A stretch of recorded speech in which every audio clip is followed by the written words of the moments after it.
What made you decide to take the chance and bring Dennis Rodman in here? I think after doing all our homework, and we did a tremendous amount of homework, and after talking to Dennis, spending time with him, after talking to our co-captains, to our people, we decided that it was a good risk. We decided that a lot of things we'd heard about Dennis were not true. We decided that it was a thing that the risk-reward on it was very good for us. We traded a fine basketball player to get Dennis. Will Perdue is a quality player. But we thought from our standpoint that it was going to be a good trade, and we were willing to take that risk. Will you maintain that posture, and will you take the risk once again and bring him back next year? Well, I think what we have to do is, the one promise we made to Dennis was, we said at the beginning, when we first talked, we said at the end of the year we will sit down and we'll talk about the future. And I think that's what we're going to do. We're going to sit down at the end of the year. We've got a long way to go yet. We've got eight games to win, hopefully, and so it's a long season yet. But we'll sit down at the end of the year. I made that promise to Dennis, and I made the promise to Dennis that I wouldn't talk about it until then. And I'm not going to, because we'll sit at the end of the year and talk about it. Yet, do you have a positive feeling about what he has done here? Oh, certainly. And the aura that he has created? Oh, yeah. Dennis has been outstanding. He hasn't missed a practice. He hasn't been late. He's done the things we've asked him to do on the basketball court. He's a tremendous practice player. Dennis has been very good for this team, and I believe that he's a good person. Does it bother you when you see things in print or when you're vilified by others?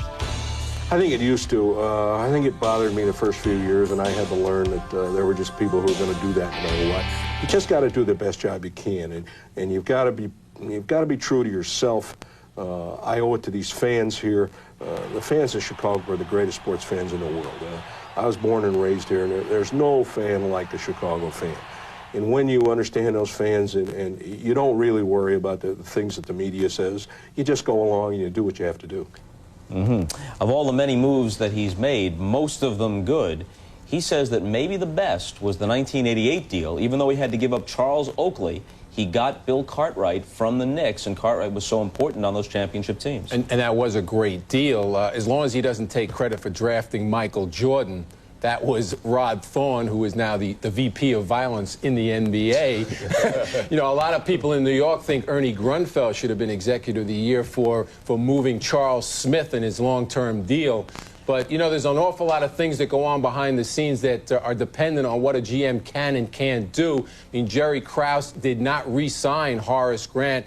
Big mistake, but that was Jerry Reinsdorf telling him, the owner, telling him that he could only spend so much on him. Now we're going to see what happens, whether Reinsdorf is willing to pay to bring back Michael Jordan and Phil Jackson. Okay, and when we come back, we'll have Peter's visit with Orlando's Nick Anderson. No easy task facing him. He'll be guarding Michael Jordan today, at least some of the time. Back with that in a moment. Tip-off for Game 1 is scheduled for 3:38 Eastern Time. As we lead up to that, we'll point out that on a team with Shaquille O'Neal, Penny Hardaway, Horace Grant, and Dennis Scott, sometimes you can lose sight of Nick Anderson, but you'll see plenty of him today as he attempts to keep Michael Jordan from going wild. Nick Anderson is a playoff veteran now, especially after Game 1 of last year's NBA Finals. Peter Vesey now with more. And he misses 4 straight. The Rockets take a timeout. And the reaction of Nick Anderson, knowing that if he had just made one of those, it would have given the Magic a hammerlock on this game. The last time we sat in front of NBC cameras was the day after you missed 4 free throws in Game 1 against Houston. Now, what's it been like over the summer, this year? How have people treated you, said to you? Well, good, bad? Well, I've gotten more good than I had, you know, being criticized. You know, over the summer I got so much mail that, you know, it was unbelievable. Really? All positive? All positive. You know, there's one that stuck out more than anything. You know, a guy wrote and he said that everybody forgot about the game that you were having up until that point in time, the way that you played and the guys that you guarded to get to that point. And I thought that was more special than anything, what he said. You know, that meant a lot to me. You know, I took it as, you know, I wish I could get in that situation again. And well, you did, though. In Game 3 against Detroit, closing seconds, you had to go to the line and make 2 free throws to ice it. And when I stood up to the line, I said, this is for those who don't think it can happen. You know, I'm stronger than that, and I've I've been in a lot of situations that's been more tragic. I went up and I said, hey, I told everybody, I said, I'm knocking these down. I knocked them down, and afterwards I told the reporters, I said, y'all right about that. Right. It made me feel good. Right. So if in this series you get a chance to go to the line at the end of the game, you're going to rush to the line? Yeah. Either you're going to be the hero or you're going to be the GOAT. And I don't mind either one. Somebody has to do it. You were the first pick of the franchise, and then every year since then, they've added a guy, and you started as the first option.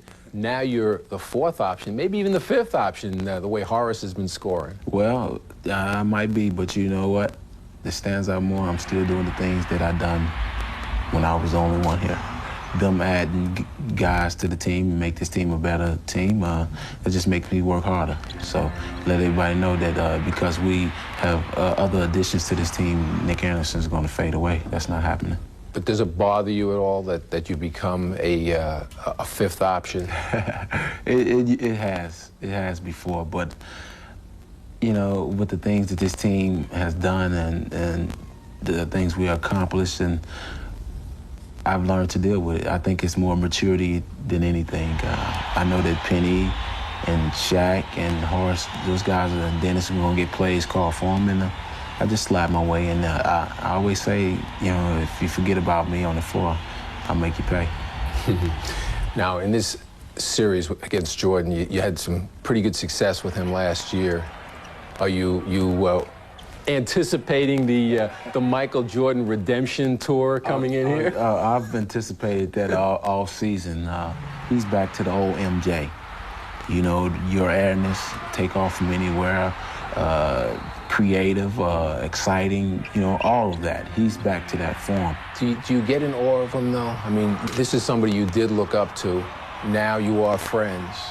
Are there times out on that court when you say to yourself, I can't believe I got to handle this guy? Yeah. Sometimes, you find yourself watching him more than playing him. What he does, how creative he is, flying through the air, his tongue is hanging out everywhere. He hasn't lost anything, if you ask me. So what's your strategy against him? Do you try to make him put it on the floor, go to the hoop, or do you try to make him shoot jump shots, try to force him into help? What are you trying to do? You try to do all that. At once? Yeah, that's the one thing that you probably could point out more than anything. Just make him work and try to, you're not going to stop him. Contain him, put a hand up on every shot that he takes, and pray to God that things goes your way. All right, let's go to an outstanding backcourt man of the recent past. Danny Ainge, your take on Nick Anderson. Well, Bob, when this guy first came into the NBA, he was a tremendous post-up player, one of the toughest two guards to post up in the entire league. As Penny and Shaq arrived, his game now, more than half his shots are three-pointers. He's making some sacrifices. Every team needs a player to make these kind of sacrifices to be successful.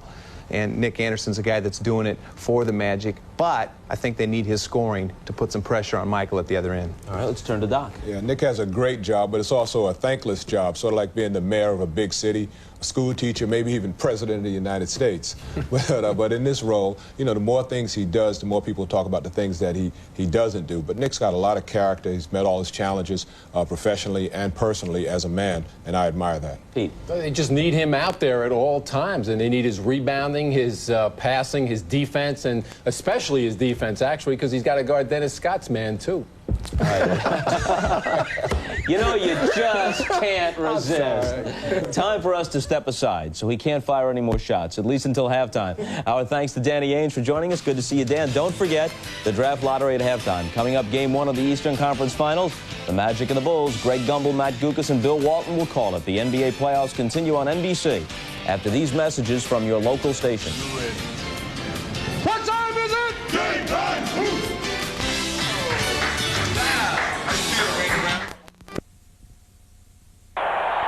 It was inevitable. And now, after taking care of Detroit and Atlanta, the time had come to meet up with the Bulls. And so in the days leading up to the series, I started getting ready. Don't call it a comeback. I trained. I lift weights. I chase chicken. I worked on my body and my brain. I studied game film late into the night. I hit the books. I did everything I could do to get inside the heads of the Chicago Bulls. I even cut open an Air Jordan just to see what was inside. Also, I could be ready for battle. Because Penny told me, Lil, the Chicago series will be a war. Yes, a war. A war Penny has to fight. And I have to watch. Hey, baby, give me some chips. Let's get it on!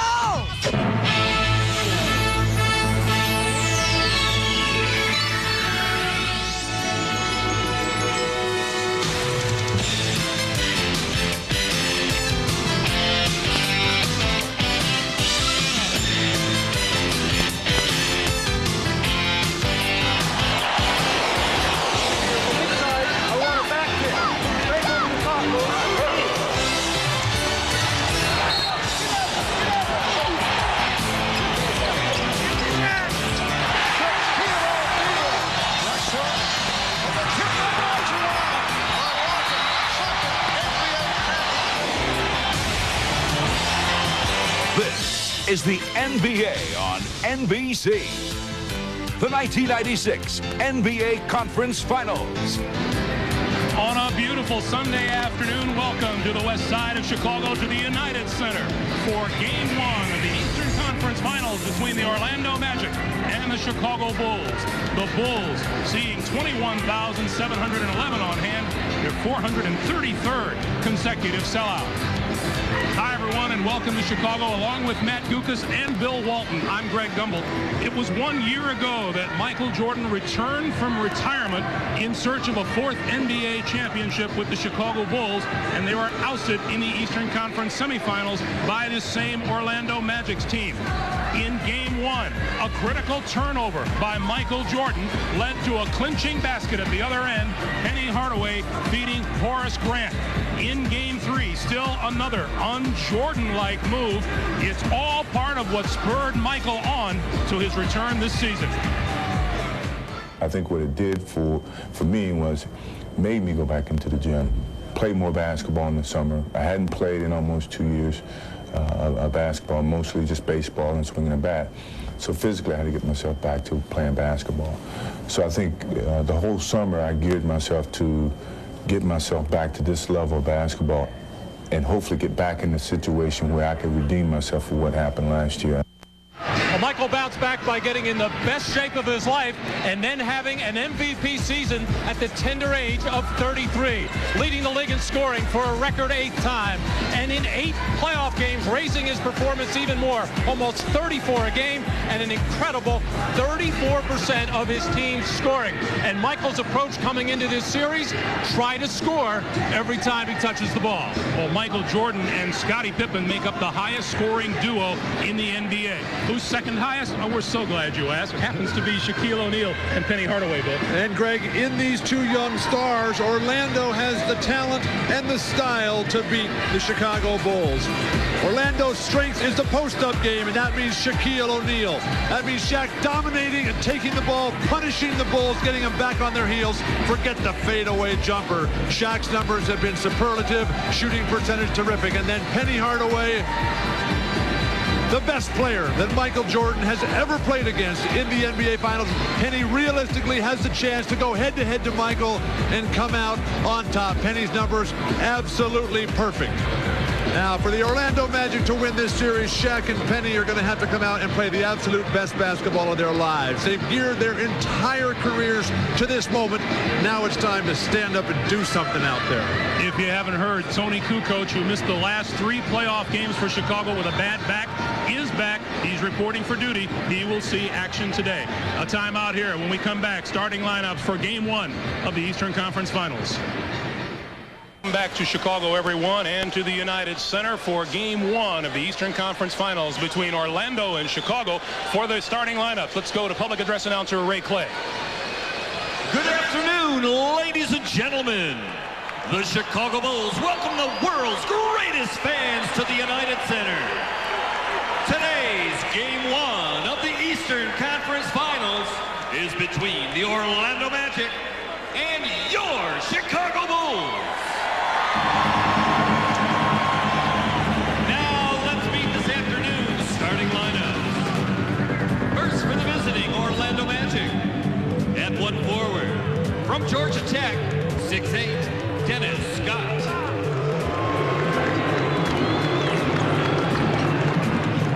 At the other forward, 6'10", out of Clemson, Horace Grant.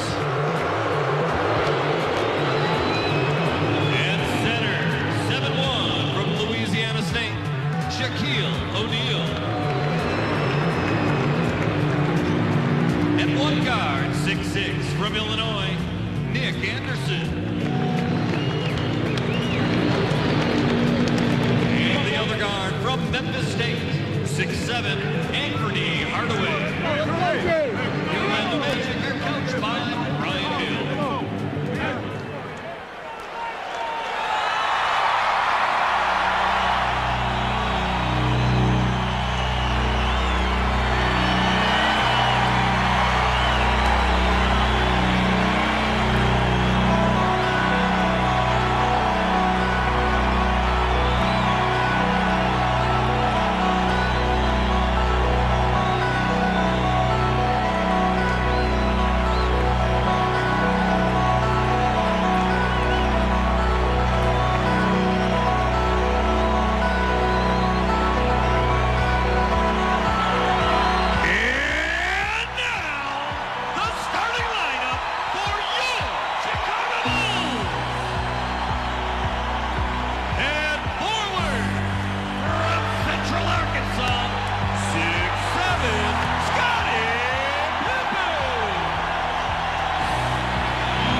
Chicago 1 year ago. The Bulls looking for a little revenge. We have the sidelines well covered today. Let's start with Ahmad Rashad. Ahmad. All right, thanks, Greg. Here in Chicago, Michael Jordan and I have a little ritual we go to. We always ride to the games together. And this morning, I noticed a very difference in his attitude. It was different from last year at this time. And I asked him about that. He said, well, last year, he did not have the confidence that he had before. He had the motivation, but he didn't feel like his physical skills were there. He said it's been a year later. He is confident. His physical skills are back. And he has one other plus. He said he feels like he has the edge that he had when Chicago won those 3 championships. One other injury update, Tony Kukoc, who's been out with a sprained back, will play today, although he will wear a back brace on his back just to keep it warm. Now for the Orlando side, let's go down to Jim Gray.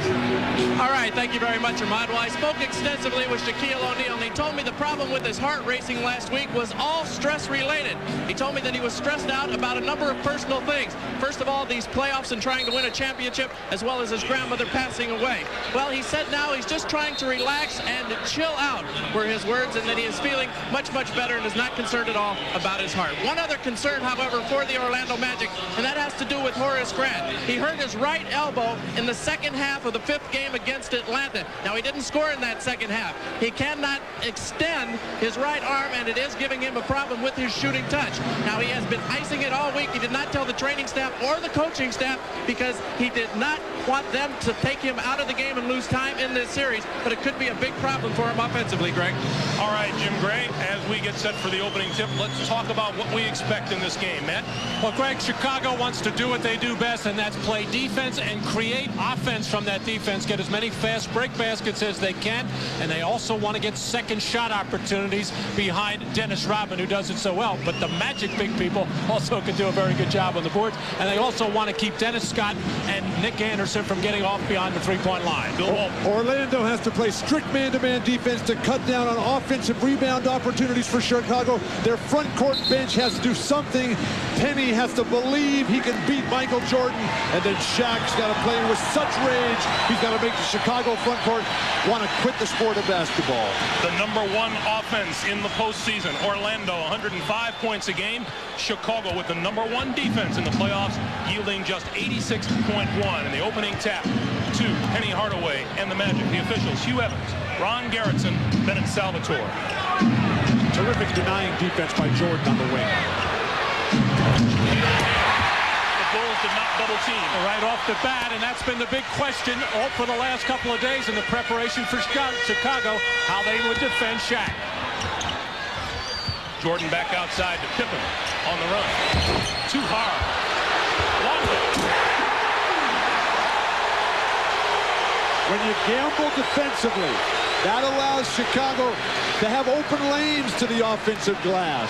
Shaq, a weak effort on Scotty's runner in the lane, and nobody blocked off Longley. Longley, O'Neal steps in for the steal.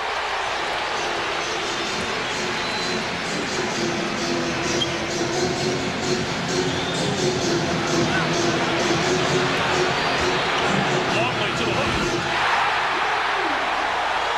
Luke Longley leads Orlando 4-0. Longley's got a good offensive game. And when you have the attitude in your mind that, hey, Shaq's going to get his at one end, but you've got to come back and attack. If you just think you're going to be a fouler out there, you have no chance. Get it back on the offensive end. Matt Goop has talked about the Scottie Pippen-Penny Hardaway matchup early on, and Pippen picked him up full court. Scotty told us he wants to take him out of his comfort zone, and that's where it is right now, down on that left block. Tapped out of bounds. Well, Luke Longley coming off a very poor series against New York, where he had actually more personal fouls. And then a rebound. Terrible start for Orlando. Scottie Pippen. 6-0 Bulls. Nick Anderson back in a hurry. And picked off by Longley. Rodman leaves it for Harper, who goes down the lane for Rodman. And he'll go to the line.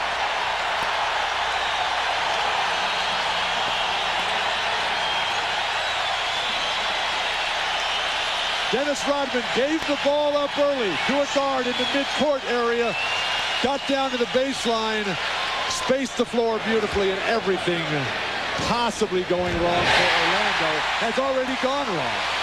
Not a good look anywhere offensively. No establishing themselves at the basket area. Bulls have jumped to a 9-point lead. Jordan taps it out of bounds. Well, we see the defensive strategy, at least as far as the wing players are concerned. Michael Jordan trying to deny the ball to Nick Anderson at every opportunity, because that's where many of the entry passes go to Shaq.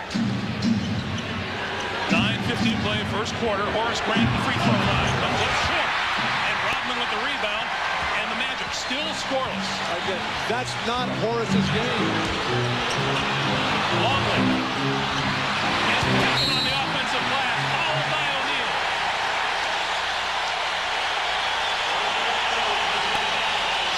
Well, the biggest fear for Orlando is getting this crowd involved, and that's what the Bulls are doing right now with their aggressive defense, pushing the ball down the floor, getting after second shots, and just going right in the face of Orlando, and the crowd is involved. Brian Hill, biggest fear. 10 straight points for the Bulls. Orlando has to come right back with their strength, with their game plan, and that's Shaq. He touched the ball the first play and missed. Just because he missed his first shot, you got to give him 30 looks all day long. An unusual situation for the Magic in that they have never before opened a playoff series on the road, and a 22nd timeout now for the Magic. 9:29 to play here in the first. next.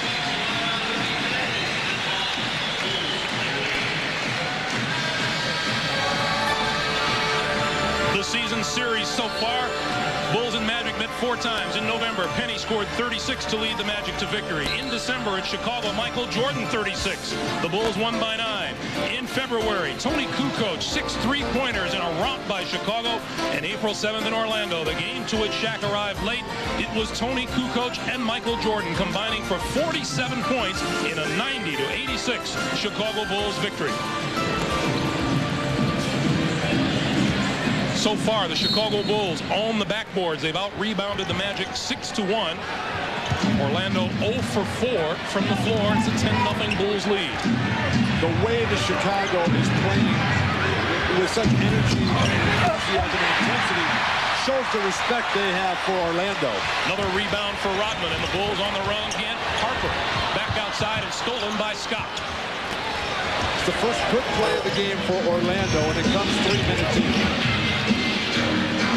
Looks like Orlando cannot settle in on what they want to do offensively. This is what they normally do as far as they'd like to get the ball to Shaq, but he just vacated the post there. And what they wound up doing is just going one-on-one. Luke Longley just drew his first on the Nick Anderson drive. Michael Jordan, you see how high he is, denying that entry pass. Nick Anderson in the post, a very good offensive scorer. When the wings, though, are fronted, Matt, as you know, when you were trying to beat Wilt all those years, when the wing gets fronted, you got to clear out back door, and the guard dribbles it over and then dumps it in. Well, you always have to have that as a release, a pressure release with backdoor type of plays. And right now, the aggressive defense, Chicago, totally taking Orlando out of any kind of synchronization offensively. The Orlando Magic went 3 minutes and 3 seconds before getting on the board. Anderson hit 1 of 2, and it's 10-1. Chicago, Orlando, no baskets. Rodman's 4 rebounds early. Jordan on the follow. And O'Neal with the rebound.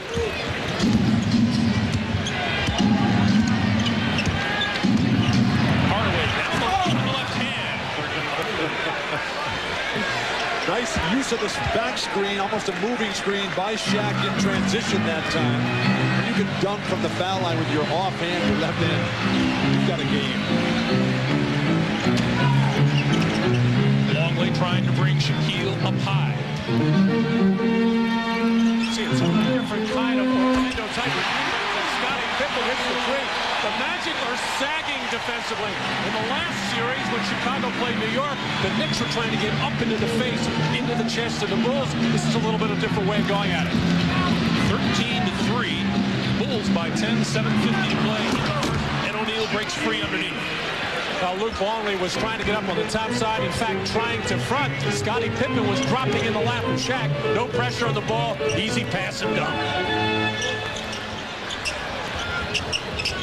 Longley brings it up to the top of the key, and now back to Pippen and 10 on the shot clock. And there's an illegal defense call.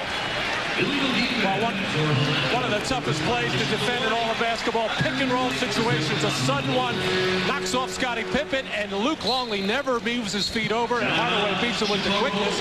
And then miscommunication defensively. The easy pass over the top to Shaq. Chicago Bulls call timeout as you take another look as Shaq gets the pass and the dunk. 7:28 to play in the first. We're coming right back to Chicago in a moment. The USA Basketball Women's National. If you ever end up in some Ben-Hur movie in your all-new Pontiac Sunfire GT, with its powerful twin-cam engine, you'll be glad you have a quick-handling sport suspension. And, of course, 150 horses. Introducing the all-new Pontiac Sunfire GT. Finally, a real set of wheels you can really afford. Some people say I've got too much on my mind. Movies, music, toys. Correction. There's only one thing in my head. The championship. The championship. Because I got 10 fingers and no rings. And I love jewelry. That's what's on my mind. This is my planet. You got room for a brother on your planet? We have a very special guest today. This is Jane's dad, and he is the manager at McDonald's. Okay, just one at a time. Do you know Ronald McDonald? Yeah, I know Ronald, Do you okay? get free food? Do you make the Big Yes, Mac? I get to make Big Macs. Do you make cheeseburgers? Yes, I even get to make the Arch Deluxe.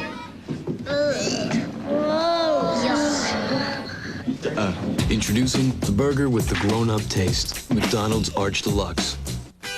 Hello from the Plank Road Lanes, where our man Paul and the Plank Road Warriors are here to make a simple little point.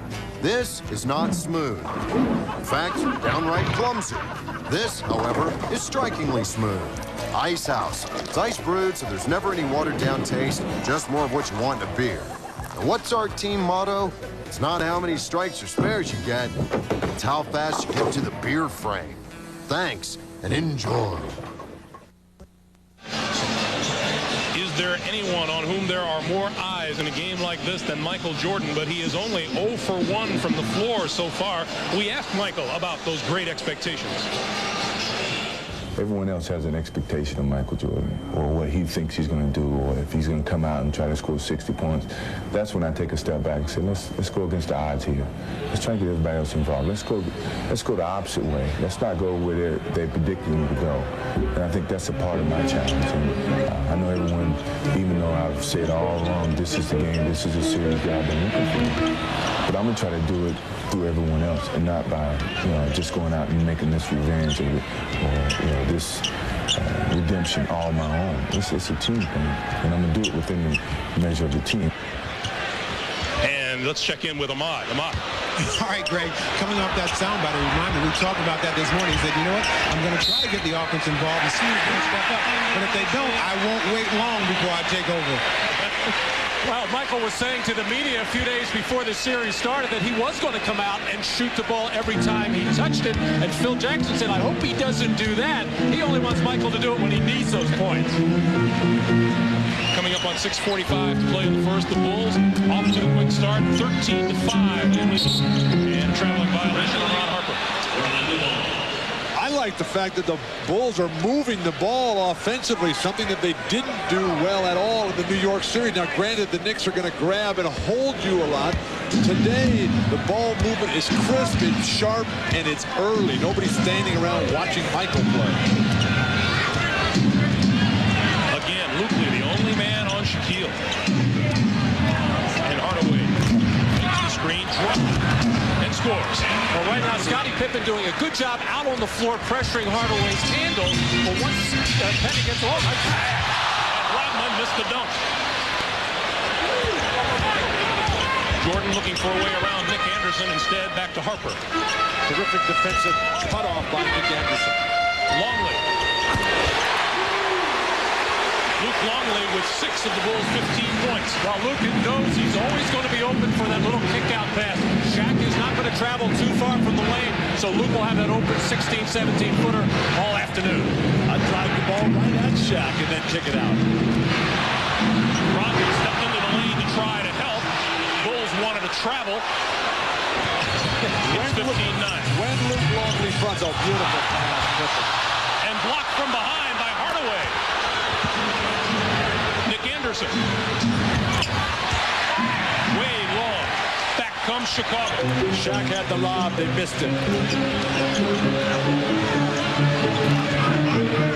It looks like Chicago is trying to take advantage of the Magic's problems with transition defense. They were looking to run there. The Bulls look a little bit winded. Barely got into the front court. Shot clock at 3. Pippen. And Longley with the rebound. Kicks it back outside, and Ron Harper will slow things down. We are under 5 minutes to play for the quarter. Rodman is there for the foul. The Magic's inability to contain penetrators just opened up all kinds of opportunities for Longley and Rodman. And O'Neal will go to the line to try try for the three-point play. Let's go back to the other end. Well, this is out of the triangle offense for Chicago. The little handoff to Scottie Pippen, who had to try to make the acrobatic shot because of Shaq's presence and changing the shot. But Horace Grant unable to get the body on Dennis Rodman. Now, two players for Orlando did nothing against Scottie except force a tough miss. The other three Orlando guys standing on the perimeter watching. Poor rotations. Tony Kukoc off the Chicago bench and was ticketed to wear a back brace for that sore back, but we are told he's decided not to wear it so far this afternoon.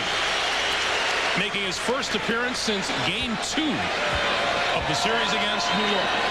Well, Luke Longley gave him some offensive punch as Shaq can't get the free throw, but picking up those 2 fouls, and now Phil Jackson elects to go small. But Orlando's right there. They're just down 6 points and have played as poorly as they can. Dennis Scott, poor defense away from the ball. It'll be Bulls basketball. That's number 1 on Dennis Scott. Tony Kukoc in the throes of a horrible shooting slump. Kukoc just 1 for 24 from three-point range in the postseason. The Bulls playing a skill and precision game while Orlando still thinking power. Rodman lost it in the middle.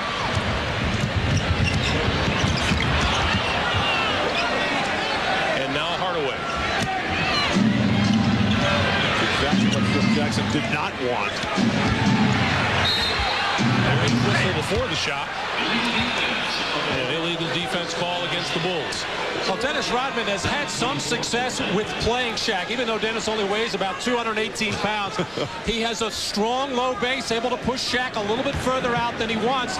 No double team came there. If the double is going to come, it's going to come from the strong side of the floor, from the passer that enters into Shaq. Mostly what Dennis Rodman has is a strong will. Put his body on the line against Shaq. No good. Kukoc with the rebound. Rodman just took a pretty good elbow in the mouth from Shaquille O'Neal. The Bulls with a 14-4 edge on the boards. That just gets you going, Greg. A guy like Dennis Rodman looks forward to that. Terrific defense by Penny once again. Hardaway with the steal on Jordan. You can see how quickly the Chicago defenders come up on Dennis Scott in transition. They do not want to give him any kind of look at a three. Hardaway on Pippen. Chicago's fronting strategy defensively in the post. Jordan comes away with it. And foul by Nick Anderson, who wants an offensive foul. Let's go back to the other end of Dennis Rodman and the problems you have dealing with Shaquille O'Neal. Shaq is 7'2", Dennis about 6'6", 6'7". That elbow just comes right up and chest tight. If Dennis wants to bite him in the elbow, that's his problem. Penny Hardaway with the steal, and then Kukoc. And Nick Anderson wanted an offensive foul. Well, actually, that whole play started with a missed Nick Anderson three-pointer from the left corner, resulted in a long rebound, and that's when Chicago really becomes dangerous. Michael Jordan in the middle of the floor, Penny Hardaway with a bad gamble at midcourt against Jordan, and this set up the 2 free throws for Kukoc. Kukoc hits them both, coming up on 3 minutes to play. Here in the first, the Bulls 19, Orlando 11. Good to see Kukoc moving so freely and effortlessly. Those bad backs, they can take a long time to heal. Again, the front in the post. Nice pass to Penny Hardaway, who went back door and got the stuff. That's the pressure release there as the Magic are starting to read now as to how they're going to be played on the wing and how they're going to be played in post situations and making the nice pass. Matt, when you get fronted, the postman has to move up and away from the basket to create more spacing. Kukoc for three.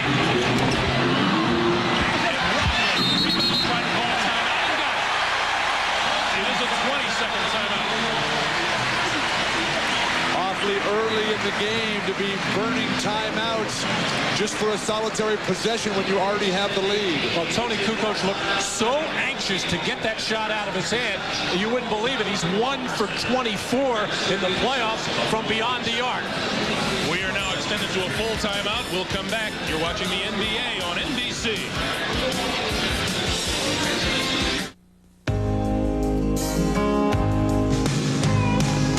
like a rock. I was strong as I could be, like a rock. Nothing ever got to me. Chevy's got the highest resale value of any full-size pickup. Like a rock. Of course, to find that out, you'd have to sell it. Everyone hopes their financial future will be smooth sailing.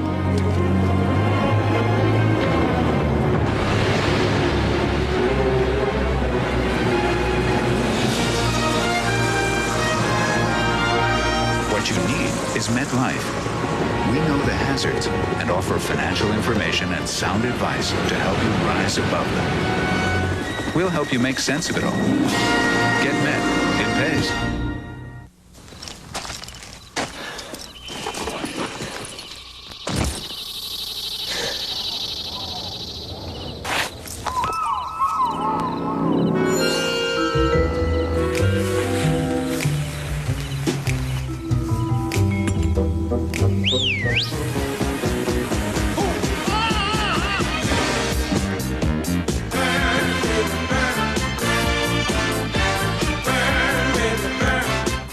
When cars raced at an awesome 5 miles per hour, Mobil Oil was there.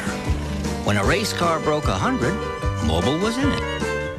Mobil was in the winner of the first race across America. And since then, Mobil has been in more Indy 500 winners than any other oil in the history of Indy. So if you think that all oils are alike, think about something. At Mobil, we've been changing oil for over 125 years. Dateline returns tonight. How can you tell when someone's not telling the truth? Learn the secrets to detecting a lie when an all-new Dateline returns tonight. Scottie Pippen denying the post play to Penny Hardaway. Jordan pressuring Nick Anderson. No weak side help. And you're just not supposed to be able to make this good a pass under that kind of pressure. But Nick Anderson and Penny Hardaway pulled it off. And a look at the low angle. Same result. And against very tough defense. The weak side, they have to anticipate the delivery of that pass and release quicker. The Orlando guards shutting out the Bulls. Jordan with just one shot attempt. Michael Jordan averages 23 a game during the regular season. 0 for 1 so far this afternoon. 2:26 to play here in the first. Ahmad was relaying to us Michael's message about the ball movement, how they worked on that all week long in practice. Forget the dribbling, forget the standing around. Let's pass it and pass it quick. Speaking of standing around, a bit too many people standing around on the sideline there. Scottie Pippen tries to inbound. Jordan. And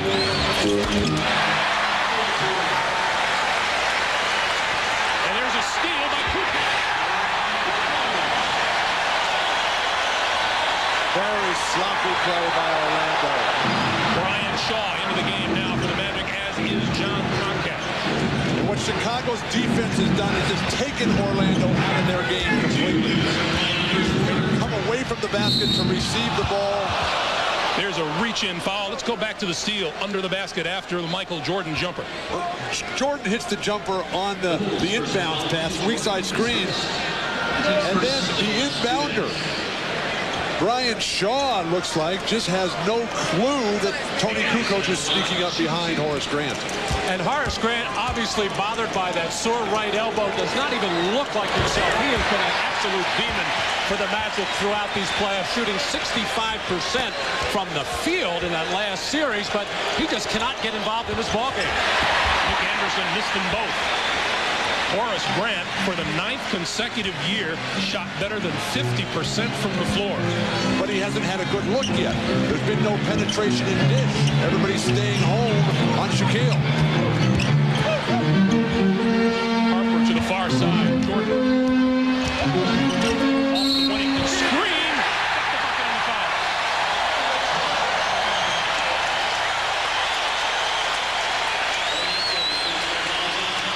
Number 1 on John Concat. Well, this was all set up by Michael making his last jump shot, and he has recognized no Shaquille O'Neal to clog up the lane and be a shot block threat, knowing that if he can get by Nick Anderson, he can create something in there, and he got the slap and hack. if you're going to hack down, make sure the guy does not get a three-point play. Into the game, Randy Brown for Chicago, wearing number 0. 60-year man out of New Mexico State. Jordan makes it a three-point play. 26-13. Bulls have doubled up Orlando as we come up on a minute and a half to play in the first. See how Chicago's defense is making Orlando work so hard to get the ball even up the court.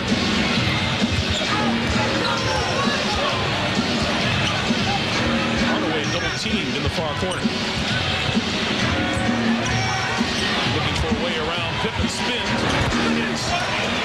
That's just a terrific play by Penny Hardaway, but he had to work so hard for it as the Magic having to resort to pounding the ball on the floor, going one-on-one. Pippen fouled from behind by Shaw, and a nice pass from Tony Kukoc. Let's go back to Penny Hardaway. But the amount of time that it took Penny Hardaway to get the ball initially and then finally get the shot off, how many dribbles with no double team. The Bulls, though, playing without the ball. The weak side cutters flashing in. The Magic standing around watching the ball. Bulls playing like they did during the regular season. Well, the Magic offense is so geared to the postgame, throwing it into Shaquille O'Neal. Most teams are going to double team, and that's how they get open shooting opportunities. Or post Hardaway and get the same thing. And with the Bulls, you see a completely different philosophy with the triangle offense. A lot of player movement, a lot of ball movement, much tougher to defend as far as moving your feet. Of course, when you're going to double team all the time against Orlando, that's a whole different story. Scottie Pippen hits them both. The Bulls are 7 of 8 from the free throw line compared to just 1 out of 5 for the Magic.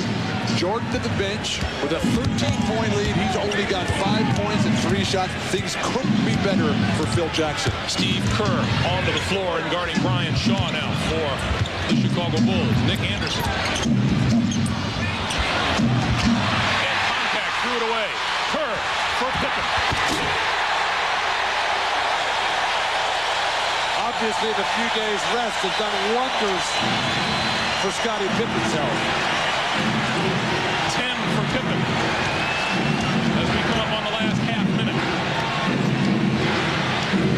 The Bulls with their biggest lead of the day, 15 points. Isolation, one-on-one, now the two-man game. And Kerr drew the foul.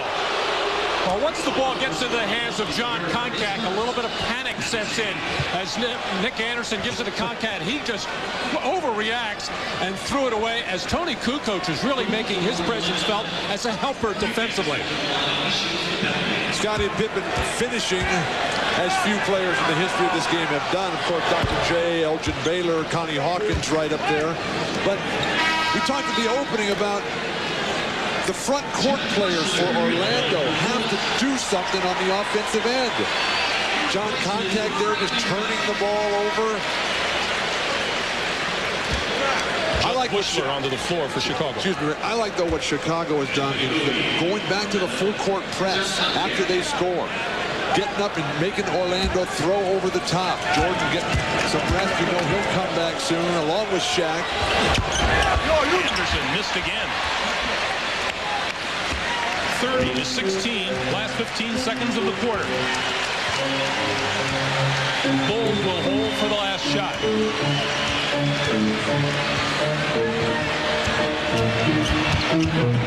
Oh, for Watson.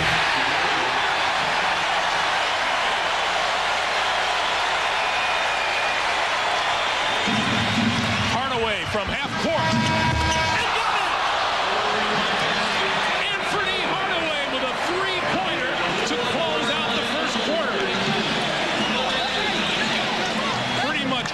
Chicago, and then Penny Hardaway nails a 3 from half court to close out the first. I don't know if you guys heard it. I heard him call glass at the last second. One more look at Penny Hardaway. Yeah, I think he did say glass. You're right, Matty. The Bulls 32, the Magic 19. Back for the second quarter in a moment. You're watching the NBA on NBC.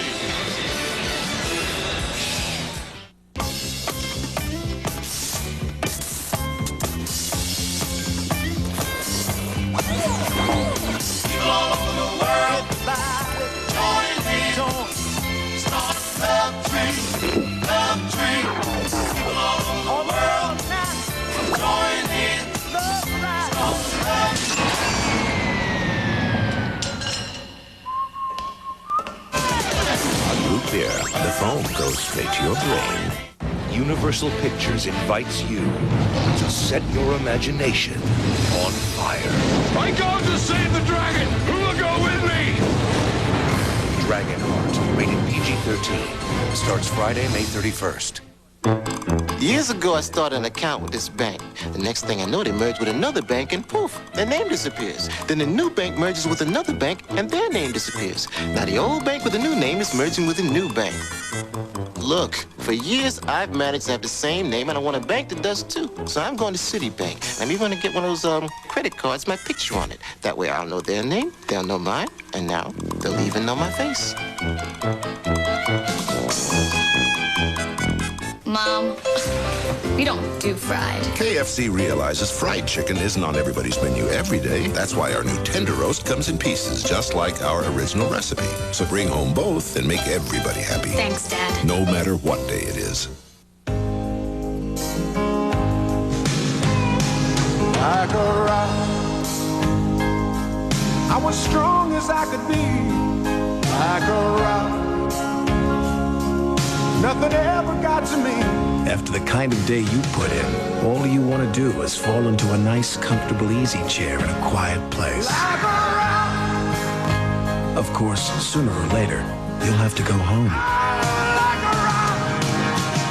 You're watching the NBA on NBC. The 1996 NBA playoffs. In a first quarter dominated by the Chicago Bulls, Orlando got a lift in the final second. Penny Hardaway hitting a long three to make it a 32-19 Chicago lead. But Jim Gray, that doesn't make Coach Brian Hill a happy camper, does it?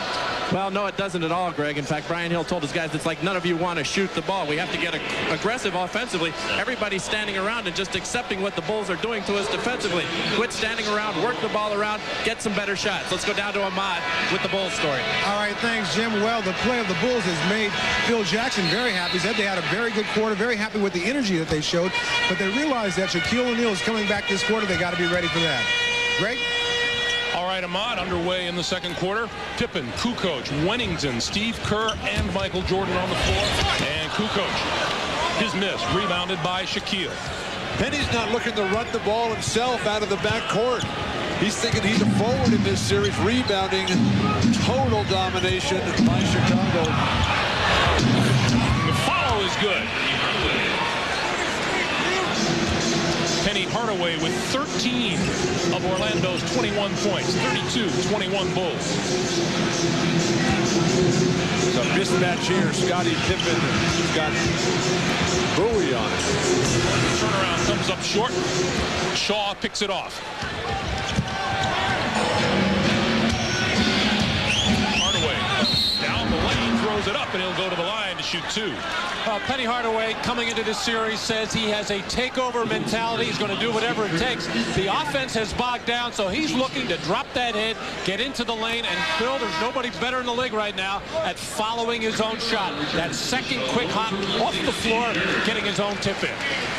But that Penny is a guard. Penny is a person who knows how to control the whole game. And I think the fact that he's matched up against Scottie Pippen, he's thinking like a forward now and letting the other guys handle the ball too much. Anthony Bowie on the floor for the first time this afternoon for the Bulls. Jordan drops down to help with the double team shot. The open jumper from outside. That's a three. Well, there's the double team on the strong side of the floor, and with Brian Shaw not being a very good perimeter shooter, they'll live with that out shot. The Magic like the way that Brian Shaw can defend against Michael Jordan. Jordan. Curry his shot, got the roll. Bulls by 10, 34-24. Randy Brown dropping down to help out. O'Neal backs in on Williams and scores. Phil Jackson kind of priming the pump for the officials earlier this week, saying he hoped the officials would call that head-on charge by Shaquille O'Neal. Obviously, Shaq has to move around players, but don't fade away. And don't wait so long for that double team to get the attack immediately. Shot clock is at 4. Kukoc running out of time. Is at 2. Pippen with a long three. And Kukoc lost the rebound. Jordan recovers. Pippen. terrific look from Tony Kukoc. And where's Horace Grant been? Horace Grant has been such a spectacular player the last 2 years for Orlando. That elbow must be a lot more painful than he's let on. Scottie Pippen has 12. 36-26. Bulls by 10. Brian Shaw on the drive. Short rebound. Terrible. Scrambling violation. Baldwin in short. The fans don't like it. Michael Jordan's not real pleased with it either. Well, Michael Jordan hemmed in by 3 Orlando Magic players right underneath the basket, thinking about calling a timeout, trying to escape. Nothing he could do. Shuffles the feet, and it is a traveling violation. Nothing but Magic in the vicinity. It'll be Orlando ball when we come back. 9:16 to play in the first half. It's the Bulls by 10.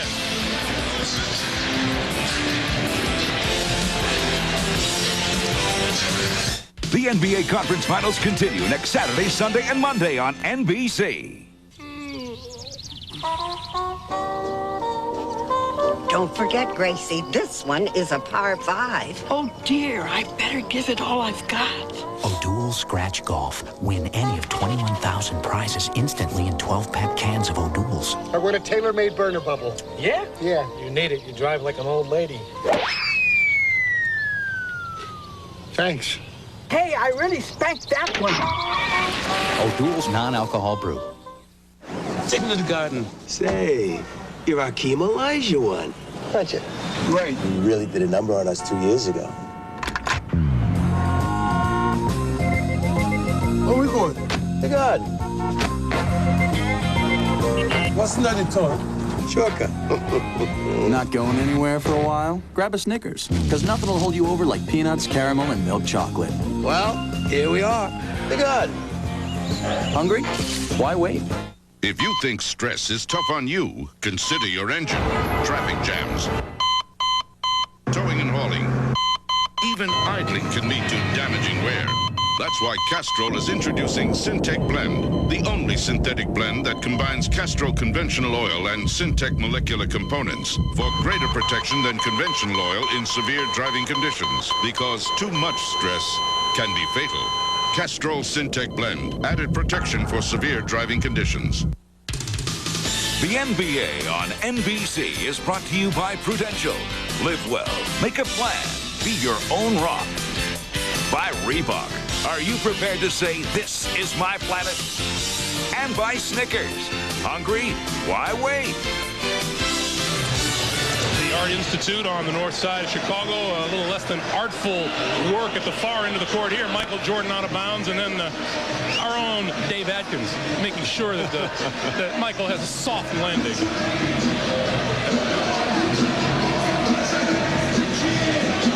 36-26, 9:16 to play in the first half. Horace Grant finally to the bench. Played the first 15 minutes. Got one shot, which he missed, and one rebound.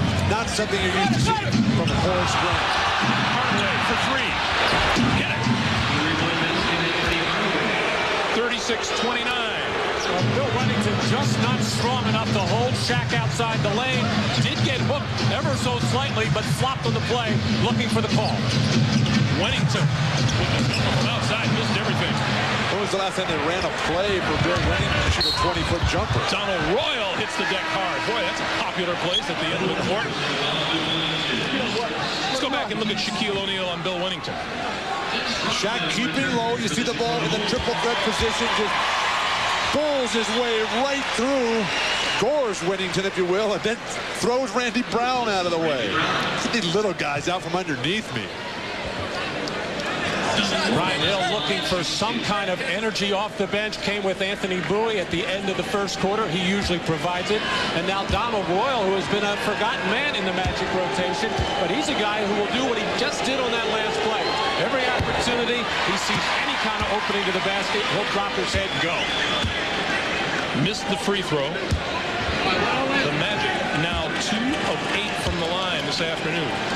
They are a horrible free throw shooting team. The amazing thing, they're down 7 points. They have been outplayed in every aspect of the game, including out-hustled. 2 for 9 on the 2 misses.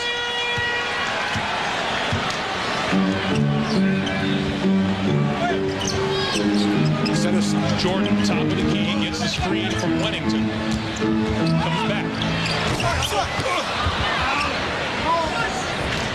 Orlando coming back now with a chance to cut it to 5 or less. Orlando's not fast breaking off defensive rebounds. Shaquille and Robert with another rebound. O'Neal took it away and scored. Work of art. And Bill Wennington took a shot in the chin and jaw area for his trouble. And Bill, that's why the Magic have come with Anthony Bowie and Donald Royal. They will run the wings if the Magic can force a turnover or get a rebound. Wennington going to try it again. Left. Front rim, Rodman on the offensive glass. That's a terrible mismatch for Donald Royal or Anthony Bowie to try to mix it up physically underneath the glass with Dennis Rodman. 7.5 to play in the first. By 7 in the lob for O'Neal. Bill Wennington just cannot keep his body on Shaquille O'Neal and offer any kind of resistance. And if you're counting it all, Dennis Rodman down to 9 rebounds. 5-point lead for the Bulls. It was 115. Jordan for 3 guys. 10 points for Michael Jordan. Brian Shaw in a hopeless situation, trying to slow down Michael, but some poor decision-making as well. Nice pass. Beautiful pass to the cutting Anthony Bowie as O'Neal spotted the double team coming, and the attempt for the steal by Hardaway almost there. And this time he does take it away from Kukoc. The pass for Shaw. Oh, beautiful passing by the Magic. Well, that's what I was talking about. Penny Hardaway with that takeover mentality. He's going to do whatever it takes. Hardaway trying for the steal, commits the foul.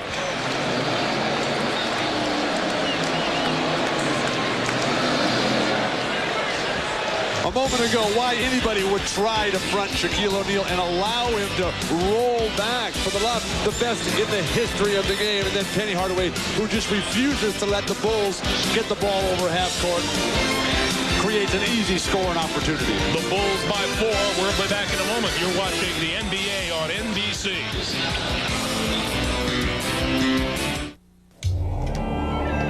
Time marches on. And if you haven't planned for your retirement, you're losing ground. If you're like most Americans, you probably haven't saved enough, long enough, to retire on solid ground. That's why there's Sun America. Ask your financial advisor about Sun America today. Because the only thing that goes faster than money is time. Look to the sun. Sun America. In a dangerous world, courage. Stop them. You're the only one who can. Is a phantom. I killed him years ago. Well, guess what? He's back.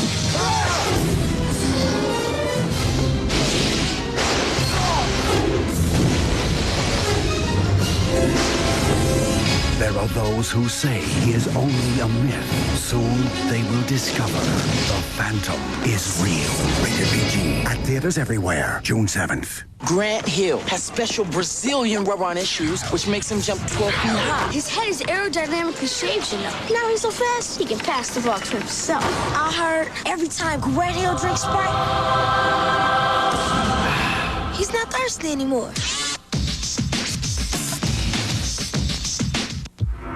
To earn this uniform, it takes years of practice. Or play the Under the Cap game with 1 in 6 chances of instantly winning free Sprite and Sprite Dream Team stuff.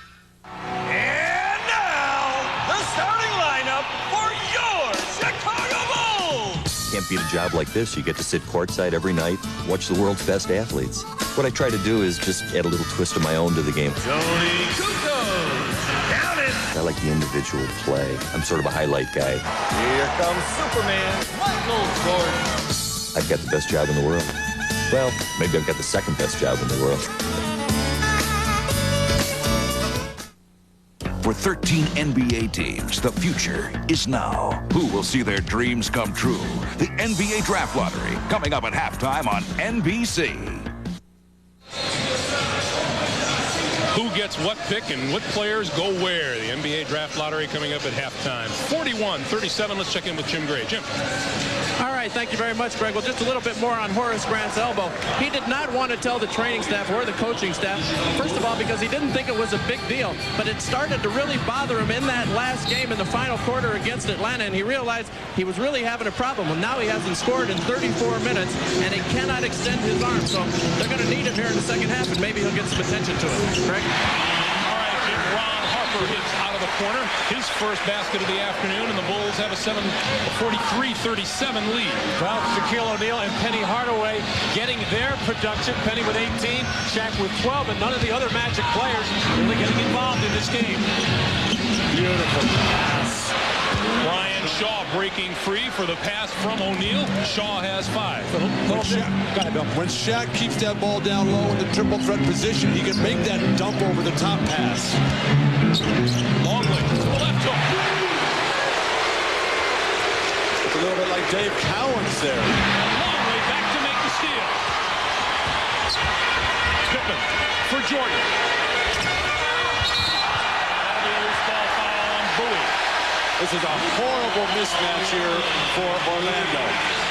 Coming off the bench with Bowie and Royal to try to play against Dennis Rodman. They don't have the size, the strength, and I have yet to see in their career the willingness to go out there and mix it up with such a physically intimidating player as Dennis Rodman. Well, really, only Horace Grant is able to keep a guy like Rodman off the glass. Joe Wolf really doesn't have the strength or quickness to do it. Harper. Dennis Scott ran by a rebound. Scottie Pippen open. Rodman with a knife. It's not just his 11 rebounds. It's what he's doing. He is now looking to score, looking to make plays. He has really come out of the offensive doldrums. He had to do it in that New York series. Speaking of looking to score, Luke Longley now with 10 points. And the shot is good. Shaq is throwing up some wild ones, almost prayers. They've both been answered. Jordan. 49-41. Bulls by 8. 4:45 to play in the first half. Well, without any kind of pressure defensively from Orlando, the Chicago Bulls able to run their offense pretty as you please. Shaquille comes up short. The weak side screen down for Jordan has been perfect and there anytime they've wanted it.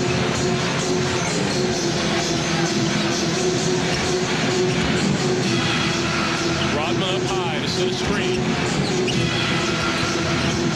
And Jordan on Nick Anderson. Shot clock is at 4. Ron Harper. And O'Neal with the rebound. Now that is a rebound.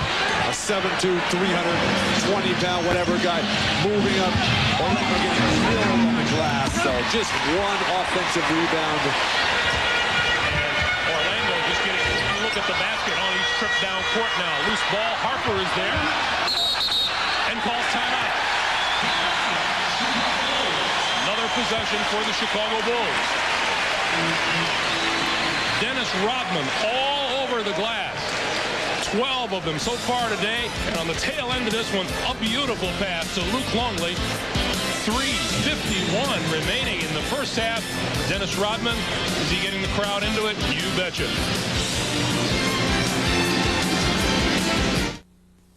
Oh, Bill, did I tell you what Patty said that Rachel heard about what Mark said about Patty? Well, Bill, are you listening? Anyway, Patty ran into Rachel, who had run into Mark at a party. So, according to Bill, are you listening to me or to the game? 5 ticks left on the clock. Missiles down by 1. Just a reminder, this game brought to you by Miller Lite. When you've got the great taste of an ice-cold Miller Lite, life is good. Smith inbounds to Wakeman through the paint. Tomahawk jam. Yes!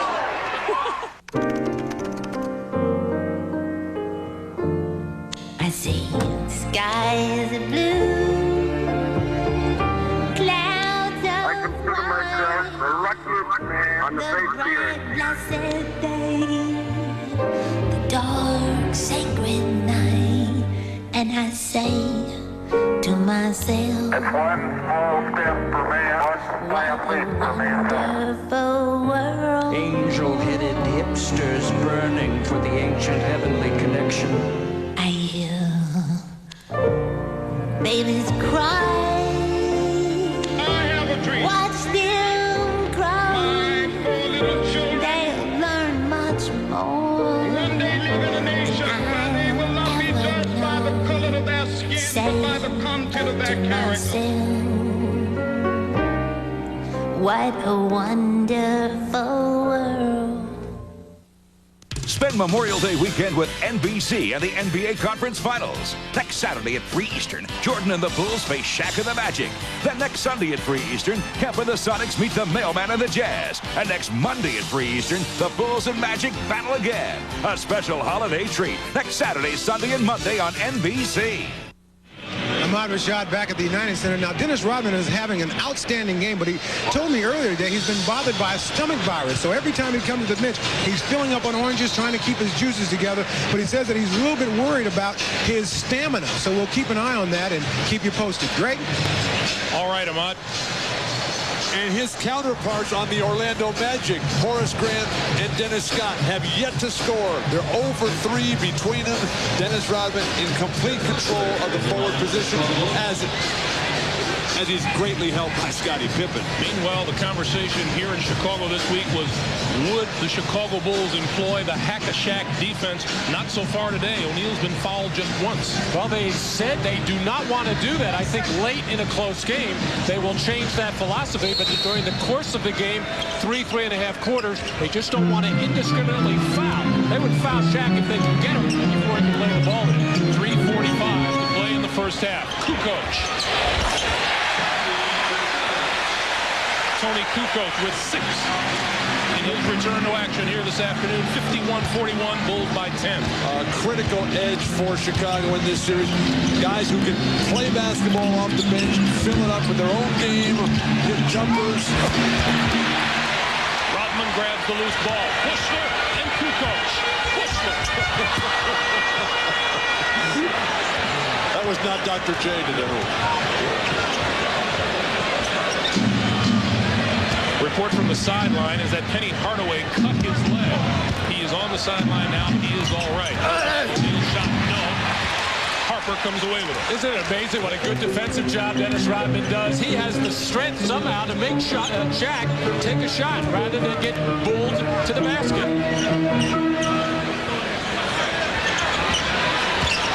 Rodman pulls it back outside himself. Shot clock down to 6. Jordan goes to work on Horace Grant. And O'Neal comes over for the foul. Would have been a tough shot right in the face at the bottom of the shot clock for Michael Jordan. Well, Horace Grant is isolated, but poor defensive switching. The Bulls are flashing from the weak side, coming back, and they're wide open at will. And then when Horace can't guard Michael Jordan on the perimeter, who can? Good hard foul by Shaquille O'Neal. The big story in this first half, the Bulls outscoring the Magic 17-2 on second shot opportunities. Judd Bushler open. His first basket of the day gives the Bulls a 12-point lead. The Bulls just utilize their bench so much better. They get shots for guys who can't shoot, like Bushler and Kerr. Horace Grant not looking for a shot, almost threw it away. And there's a foul call as Shaquille went into his move. Horace can't create his own shot.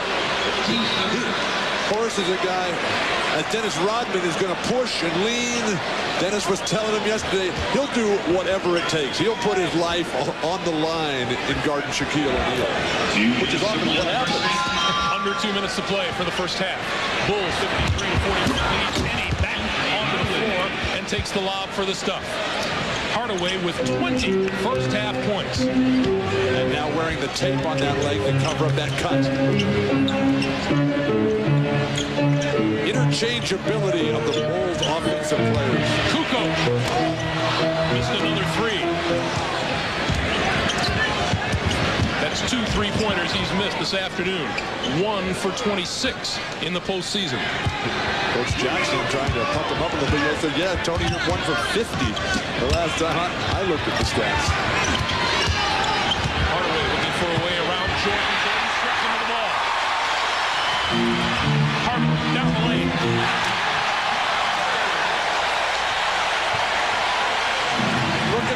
Jordan is right there defensively to deny Penny the possession. They're making Nick Anderson bring the ball up the court. Brian Hill calling for the post play. 55 seconds for the first half. The lob for Shaquille. And Rodman catches him on the way down. Well, Jordan's pressure defense forcing Penny to put the ball on the floor. A little help came over from Ron Harper, and that enabled Michael to get his hand in there to knock it loose. And every time the Bulls are able to force a turnover, it generally ends up into a good fast break play because the Magic are making these turnovers and have very poor transition defense. Dennis Rodman guilty of his second personal. The foul committed before O'Keefe threw it down. Ron Harper gets an ovation as he leaves the court. Well, they take Shaq out. No need to pick up his third foul. Shaq playing with 2 right now.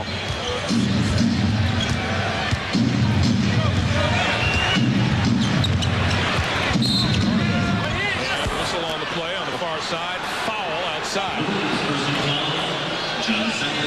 And John Sally draws his first. 39.2 to play in the first half. Bulls lead it by 12.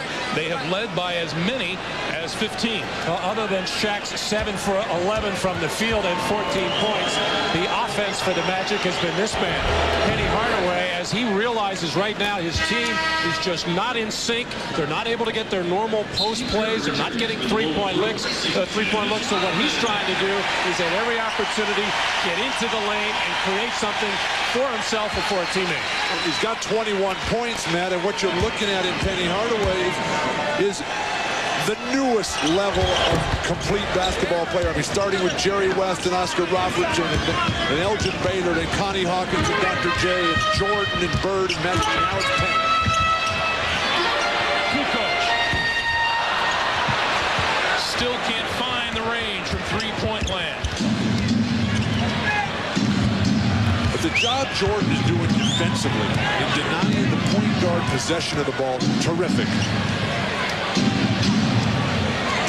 Shot clock on the left, game clock on the right. Hardaway on Bushler. Inside, rejected by Sally. Kerr has it. They still have 3 seconds. Sally trying to get a pass off. It wouldn't go. And Nick Anderson's lunge at the end of the first half doesn't connect. Pretty good first half. More for the Bulls than it has been for the Orlando Magic. Shaquille O'Neal, 14 points, 5 rebounds. Michael Jordan with 12 first half points. Penny Hardaway, 22. The Prudential halftime report coming up right after this. This is for my man Sam. Sam I am, the Rocket Man. How could you stop it, man? 2 rings on my hand when I drop it in. Mr. Clutch Double Deluxe, Butter Touch. The Mr. Buzzer Beater, the 24-second clock cheater. My jumper's deeper than the creature in your late night feature. You just got took when I shook with no looks. Put the points in the books, leaving you stranded. It's the Reebok Playoff Bandit. This is my planet, Tim, baby. To help you perform better, get your Reebok shoes fitted at the athlete's foot. Announcing Goodyear's Race Days Tire Sale. Save up to 25% on all Goodyear Eagles and all Goodyear Wranglers. Other Goodyear tires from $19.99. Get to Goodyear and save. And ask about InfiniTread with a lifetime Tread Life limited warranty.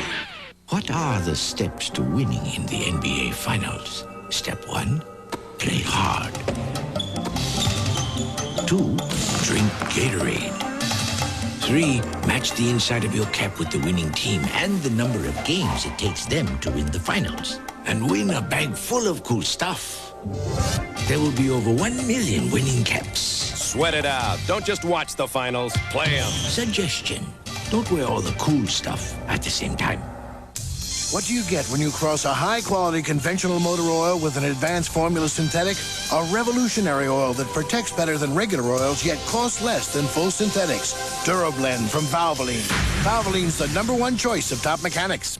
So this is what you do every day, huh? For a baby. Like this. Not like this. It's not so bad. Maybe... For the man with sensitive skin, Schick introduces the new Tracer FX. Where's the sensitive part?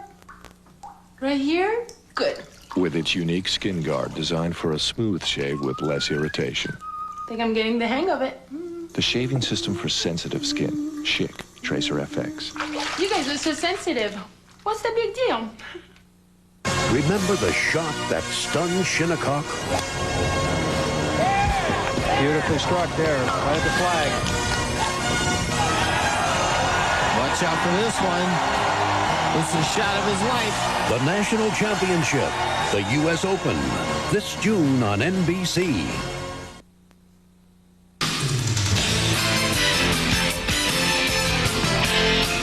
This is the Prudential Halftime Report, brought to you by the Prudential. Peace of mind. It comes with every piece of the rock. Now, with our live coverage of the NBA Draft Lottery, here's Bob Costas. Okay, halftime of Game 1 between the Bulls and Magic. Chicago jumped out 10-0, and they lead by 10 at the half, 55-45. Welcome to the NBA Draft Lottery, being held again at the NBA studio in Secaucus, New Jersey. The NBA Draft itself will be just a ways up the road at the Meadowlands on June 26th. Today, the order of selection will be determined by the 12th annual Draft Lottery. But before we get to all that, let's bring in the commissioner of the NBA, David Stern. The whole issue of early entry is what's up in the air, and we'll get some background and some tape pieces in a bit. But I guess one question would be, should the NBA consider a formal farm system, rather than the CBA or the colleges as the unofficial farm system, a farm system like hockey has, baseball has? No, I think that the CBA does it. I just think it's great in some ways that these kids have such skills that they have the option of getting a full scholarship or making decisions about the NBA. What's the level of the NBA's concern? We can see the problems it's posing already for the college game, but how about the NBA? Well, we'll do what we have to do to make their transition as comfortable as can be. I wish that we could see the NCAA changing its rules so that the John Thompsons of the world could spend unlimited time telling these kids why a college education will help them, rather than limiting coaches' contact, not giving them a stipend, not giving them disability insurance, and then giving them a set of regulations that's very confusing. I think that to the extent that we can educate the kids, you'll see more people opting to go to college. So generally speaking, it seems like you're saying a stipend, insurance, loans even would be something you think would be an enlightened approach to the modern circumstances. That's correct. And also, we urge the NCAA not to have a rule which encourages kids to come out by giving them the permission to go back. They disregarded that. They kept the old rules in place for football, but in basketball, they changed the rules, and now the kids are coming out. Where a player can test the waters, in effect, see where he's drafted, and then go back if he doesn't like it. But his rights are retained by the team that took him in the slot where they took him. And he can only go back if he doesn't have an agent. And I think it becomes in the agent's best interest, once you have a kid, to make sure he signs with the pro team, otherwise you won't get paid. What's the relationship right now between the colleges and the pros on this? Frayed? No, not at all. We have a very good relationship. We're talking to a number of the coaches, who I think share our mutual concerns. But I think it's great that these kids do have the opportunities, and I'm a little bit curious why people aren't talking about Agassi and Sampras or Lemieux and Lindros. They're focusing so much on just NBA players. I think there are lots of young people playing sports, but the entire focus seems to be on those kids whose absence perhaps is hurting the business of college basketball. Some people, including your lieutenant Russ Granick, seem to believe that as long as it were jointly negotiated by management in the NBA and the Players Association, some sort of reasonable age limitation, not requiring a diploma or even 4 years of eligibility exhausted, but let's say 21 years old before you can enter the league, that would withstand court challenges. Others are skeptical. No, it would, despite Judge Ainge's earlier comments in Showtime. We'll have him wear a robe when he comes back. Right, there's no question that'd be okay. We can't seem to get the Players Association interested in that, but hopefully we will. Right now, the limit is high school.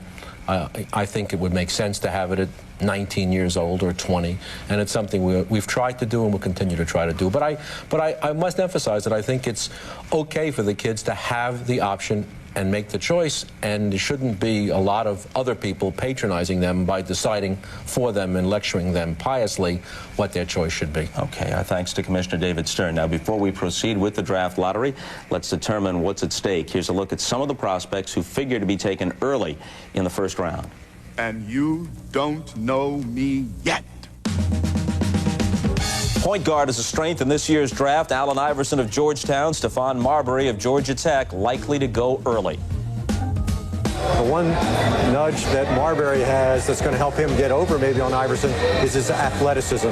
He gets up and shoots a jump shot with a high arc and great jumping ability. I think he can go high in the draft. Here are some of the prominent front court players available for this year's draft, topped by UMass star Marcus Camby. You know, Camby's had a lot of experience in big games. He's a real talent. He's got great size, and he's a shot blocker, and I think he's going to be a very good NBA player. Strong move by John Wallace. Probably out of everybody in the draft, he and probably Kerry Kittles should be the most stable of people in terms of handling and conducting themselves because they're seniors. There's Ray Allen starting to beat up. He is just lightning quick and smooth and finds a way to score without putting out a lot of effort. He's going to be a great NBA player. And then there is high schooler Kobe Bryant, son of former 76er Joe Jellybean Bryant. He's comes from good NBA stock. I played with his father, Jellybean. He's got some skills. He may be able to play some next year, but you have to hope that he continues to develop and works hard and becomes a good NBA player. On now to the rules. The lottery is a weighted system that gives the teams with the poorest records the best chance of securing the top picks. The teams draw for those top 3 selections. The remaining positions are slotted based on regular season records. Under the terms of their expansion agreements, the Toronto Raptors and the Vancouver Grizzlies will take part in the lottery, but neither is eligible for the first pick in the draft. The best either can do is the second overall pick. Therefore, among the 13 teams in the lottery, the team with the best chance of securing the first pick is Philadelphia. They have a slightly better than 33% chance of getting it. The team in the lottery with the least chance of getting the #1 pick is Charlotte, which just missed the playoffs, and therefore the Hornets have less than a 1% chance of getting the top pick. Now, a couple of other notes. Philadelphia has the right to swap its own first-round pick for Toronto's as part of the Sharon Wright trade. If Golden State's pick is one of the top 3, Orlando will receive that pick, and Golden State will get Orlando's pick, all part of trades involving Chris Webber. And finally, the Cleveland Cavaliers own Washington's first-round pick, which they received as part of the Mark Price transaction. Okay, hope most of that is clear. The actual drawing has just been conducted in a separate room. The process was witnessed by representatives of the 13 lottery teams, different representatives from the individuals sitting here. Also there was Mark Manoff, a partner in the international accounting firm of Ernst & Young. Mr. Manoff is the only person who knows the results, and it'll stay that way thanks to NBA Vice President of Security Horace Balmer, and despite the pleasant smile, he means business. Here now are the team representatives. From the Charlotte Hornets, Vice President of Basketball Operations, Bob Bass. From the Cleveland Cavaliers, President and Chief Operating Officer, Wayne Embry. From the Golden State Warriors, last year's top pick in the draft, Joe Smith. From the Denver Nuggets, their President and Head Coach, Bernie Bickerstaff. Representing the Boston Celtics, Director of Basketball Operations and Head Coach, M.L. Carr. From the New Jersey Nets, Executive Vice President of Basketball Operations and General Manager Willis Reed. From the Los Angeles Clippers, Head Coach Bill Fitch. From the Dallas Mavericks, David McDavid, who is buying control of the team along with Ross Perot Jr. Representing the Minnesota Timberwolves, Team President Rob Moore. From the Milwaukee Bucks, Vice President of Basketball Operations Mike Dunleavy. From the Toronto Raptors, their new head coach, Darrell Walker. From the Philadelphia 76ers, their new president and part owner, Pat Croce. From the Vancouver Grizzlies, president and general manager, Stu Jackson. And finally, the Orlando Magic are represented in Chicago, where they have some other interests today, by Vice President of Basketball Operations, John Gabriel. Now, to reiterate, Orlando gets Golden State's pick if it's in the top 3. We'll be back with Deputy Commissioner Russ Granick's announcement of the top picks in this year's NBA draft right after a message from Prudential and a word from the NBA. The outdoors for me is church.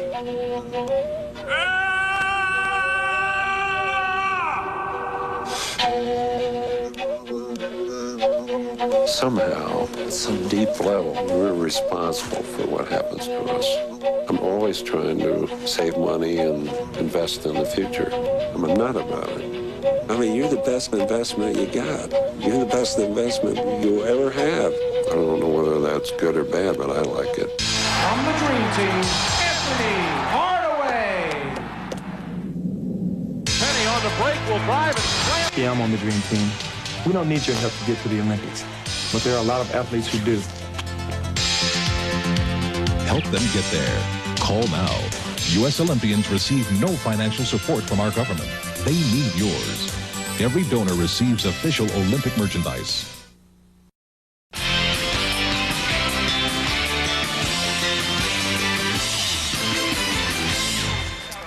And now to announce the order of the top picks in this year's NBA draft, here's the Deputy Commissioner of the NBA, Russ Granick. Russ? Good afternoon and welcome to the 1996 NBA Draft Lottery. Since the ping pong balls have already done their job, it's time now to find out the results. The 13th pick goes to the Charlotte Hornets. The 12th pick goes to the Cleveland Cavaliers. The 11th pick goes to the Golden State Warriors. This is all according to statistical forms so far. The 10th pick goes to the Denver Nuggets. The 9th pick goes to the Boston Celtics. No surprises. The 8th pick goes to the New Jersey Nets. No one's moved up yet. 7th pick goes to the Los Angeles Clippers.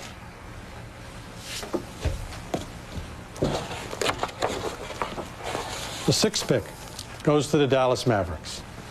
Form holds. The 5th pick goes to the Minnesota Timberwolves. And the 4th pick goes to the Milwaukee Bucks. Well, Philadelphia's got the #1 pick because the Now expansion let's teams see can't have who it. gets the top 3 picks. Toronto, Vancouver, and Philadelphia remain. The 3rd pick goes to the Vancouver Grizzlies. Toronto will be 2, and Philly will have the top pick. The 2nd pick goes to the Toronto Raptors. And that means that the first pick in the 1996 NBA Draft goes to the Philadelphia 76ers.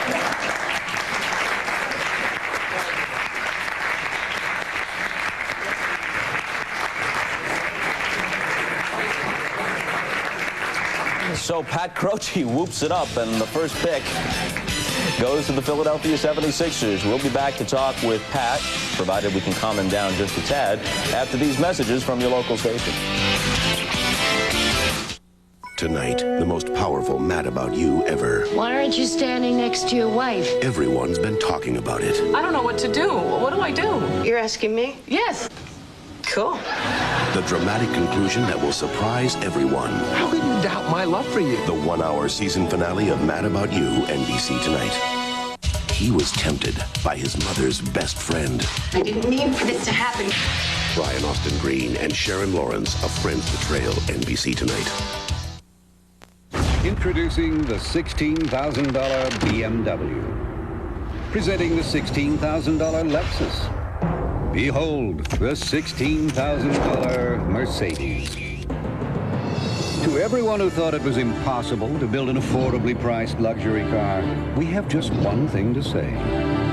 Take a seat. The Nissan Altima. Now lease an Altima GXE for $199 a month and $2,000 down for 39 months. For years, we have watched the skies and waited. The signal. Definitely sky-based. But we never imagined we could be looking for something. If they're not here now, they will be soon. Who? That's already found us. What is it? What's happening? Stop watching the skies. As much as you think you know, you don't know the half of it. Start watching your back. Charlie Sheen. The Arrival, rated PG-13. Starts May 31st at theaters everywhere.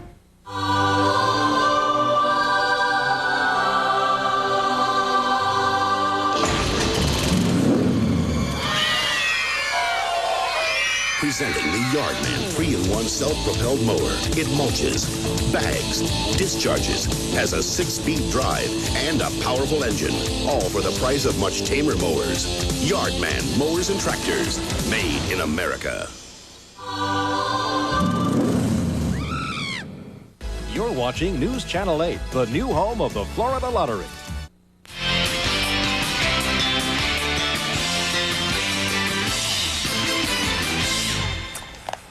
Well, pretty eventful days the last few weeks or so for Pat Croce, part owner and operating officer now of the Philadelphia 76ers. You don't have a coach. That's right. So you and Brad Greenberg, the new GM, are going to have to sit down and figure that out. Any thoughts on that? Well, Brad's right now starting his research pattern. He's making some calls, and everything's on the QT. First round, he just started this past week. Okay, you've got the first pick in the draft. Conventional wisdom, you need a point guard. There's Iverson, there's Marbury. Your thoughts on that? My mission, Bob, was to get the first-round draft pick. Well, congratulations. Bring it home to Philadelphia. Did a heck of a Now job. it's Brad's job to use that pick to the best of his ability. Is there a philosophy, given where the Sixers finished, that might say, you know what, we're not going to talk about a specific player for a specific need. We're going to go with the old cliche, best player available. So maybe we bypass the guard, we take a Marcus Camby. Well, Brad says, you know, you can always go with the best player. But Brad also says we need a point guard. Brad also says we need a center. So I'm going to leave it to Brad Greenberg. He's the general manager. He's home. Hey, where's Brad? That's the guy I should be talking to. Birthday. Home at his son's 10th birthday. So Brad's got his priorities straight. He does. Okay, well, what was the feeling that went through you when you realized, since neither one of the expansion teams could get the very first pick, that it was yours? Bob, that's when it dawned on me. After his fourth, third, and I thought, I'm in. That was it. It dawned on me a little slow here, but I tried to they said you weren't allowed to jump out of your seat, but I couldn't help it. Well, you know, you paid enough for the franchise. You can jump out of the seat. That's what I figure. And you're slapping hands with all these guys, and I'm sure they flash polite smiles. Did any of them grimace? No, not yet. Maybe later. Okay, congratulations. Bob, thank you very much. Okay, now by way of review, here is the order of selection for next month's NBA draft. The first pick, as you know, belongs to Philadelphia. Then the Toronto Raptors. Vancouver is number 3. Milwaukee gets the 4th pick. Minnesota, number 5. The 6th pick belongs to the Dallas Mavericks. 7th will be the LA Clippers. New Jersey will pick 8th. Boston is 9. Denver is 10. Then Golden State, Cleveland, and finally Charlotte. Now back to the other business at hand. It's halftime of Game 1 of the Eastern Conference Finals. The Bulls leading the Magic by 10. We'll send it back to Chicago right after these messages. See you later. You're a star, man. Thank you. This has been the Prudential Halftime Report.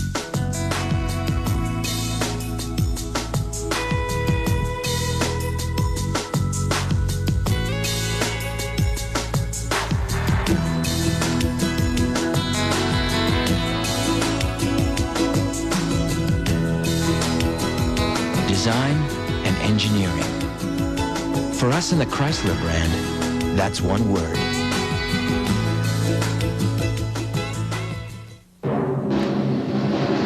Send your package in 2 days with FedEx, and people are impressed. Cost, about $12. Send your package in 2 days with UPS, and people are impressed. Cost, about $6. Send your package in 2 to 3 days with priority mail from the U.S. Postal Service, and people are impressed. Cost exactly $3. So, 12, 6, 3, what's your priority? Priority mail from the U.S. Postal Service. It's a free country. If I want to give interviews, I'll give interviews. You know what your problem is? You're too modest. Hey, I give good quotes, and you can print that on the front page. Anthony Hardaway, best player in basketball, guarantees championship. Guaranteed. You can't say stuff like that. Let me just say all right? this. I'm an integral part of the Magic organization. Now, Penny is the team leader, but I'm the choreographer for the Magic dancing. Get you a job if you want. Hey, whoa, Penny, stop the car! That was Tyra Banks, fool! Nothing compares to Paris in the springtime. And now, tennis's most grueling Grand Slam is upon us. Andre Agassi, Pete Sampras, Monica Seles, Steffi Graf, and more. Join us for the French Open, presented by Perrier. Coverage begins June 1st on NBC. Back at the United Center at halftime, the Bulls leading Orlando 55-45. And a look at the Miller Lite halftime statistics. The Bulls shooting 50% from the floor, Orlando 53, and Freddie Hardaway with 22 points, although the Bulls have taken 10 more shots from the floor than the Magic have. On the boards, The Bulls enjoying a huge advantage thanks in part to Horace Grant's disability with his arm. Dennis Rodman with 13 rebounds. Greg Gumbel along with Matt Guokas and Bill Walton. 10-point differential. Orlando's got to be happy about that at least. Absolutely, Greg. The Magic are within striking distance, but their style is poor. They're not attacking the basket. They're not getting the Bulls defenders back on their heels, and that's been a big problem. You need to do that if you're going to beat Chicago. Tough to do when your starting forwards get 0 points and only 2 rebounds. Horace Grant and Dennis Scott. Well, more field goal attempts was the key in the New York series for Chicago, and they're doing it here in the first half. 10 more shots than Orlando. 55-45 as we get set to get started. And boy, the scoring load for the Orlando Magic has been carried by Shaquille and by Penny Hardaway, and not much else. The rest of the team has contributed just 9 points in all to the Orlando offense. That won't get it done today. And the fact that Michael Jordan played 23 minutes and didn't have to work that hard. Sure, he was getting it done defensively, but normally you'd want to wear him out. So hopefully by the end of the game, you're going to have that one chance that he might be a little bit tired. And a big mystery, the Horace Grant problem, saying that he hurt his game and hurt his right elbow in the last game. However, in the first half, his right wrist was heavily taped. He has taken that tape off. Bulls with the basketball to start the action here in the second half. Game 1, Eastern Conference Finals. Jordan, the shot clock at 5. Strong and off to the side. Scottie Pippen there for the rebound. Grabs his own rebound. Goes back on the baseline. There it is again, Greg. Second shot opportunities on a lazy effort on the defensive boards. I think the Magic have to find Dennis Scott a shot and see if he has any kind of hot hand. They wouldn't know with only one shot. There's a throwaway by Hardaway as Scott fought for position. Scottie Pippen taking advantage of a slow start in the second half, just like in the start of the game for Orlando. Every ball is so critical here. The Magic just casually thinking that this is going to be something. Maybe I'll get it at the end. Harper. Penetration off the dribble again. Breaking down the Magic defense. Drawing the defense for an easy basket. And Brian Hill wants nothing of it. He does not like the way his ball club has come out to start his third quarter. 12 points for Luke Longley, who comes in averaging just over 6 a game, and a nice setup from Ron Harper. Greg, at the beginning, we talked about the need to play one-on-one defense. Here, 3 guys can't stop penetration, and then no rotation. Ron Harper, he's got 1 basket in the game, and you're going to go out there and try to deny him possession. Phil Jackson in Luke Longley's face, talking about keeping Shaq away from the basket. Luke's trying to figure out why. He's saying, hey, I'm playing having one of the best games of my life. I've doubled up my average in the postseason today. And we're up 14. Coaching, is it ever fun, Matt? Well, yeah, you're never happy.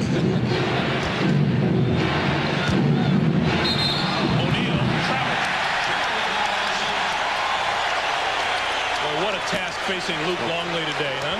Well, that's the call that Phil Jackson was begging for a few days ago. Really, either the offensive foul or the travel, and really the lesser of 2 evils that time for Shaq and the Magic, the walk call.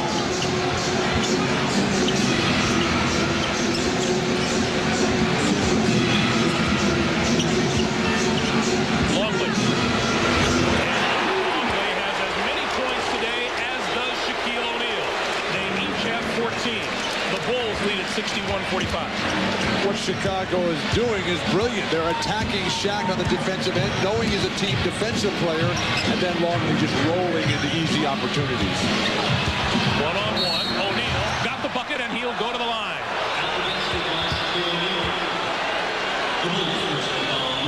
Luke Longley. That's number 3 on Longley. The ability of centers to hit the jumper. Guys going up against Akeem like we saw with Seattle. Now we've got Shaq answering right back, just powering his way. When he gets that kind of position, that deep in the paint, nothing Luke Longley or any defense can do. You can't even get there quickly enough, as Luke Longley certainly holding his own with Shaq. But I think the Magic have to get Shaq on the move a little bit. Not just stationary post-up. He's got to get more active and get involved in all phases. Dennis Scott for three. No. Pippen is there with the rebound. Scott 0 for 2 from three-point land. This from the guy who set an NBA record 267 three-pointers during the regular season. And that one was rare open looks, as Ron Harper has stayed very, very close. But Dennis Scott has only taken 3 shots. Horace Grant has taken 1 shot. You have to assume the responsibility to get shots. You can't let other guys do everything for you out there. Down made the move to the baseline on Longley. Shaquille has 18, 61, 49. Perfect pass by Nick Anderson. Shaq's got to move up the lane, though, when they go in that front. That'll give him more room.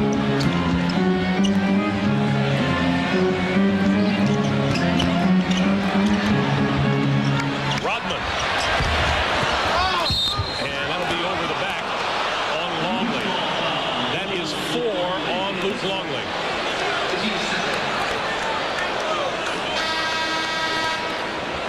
The swing pass, the spacing, Shaq holds him off and then just can deliver.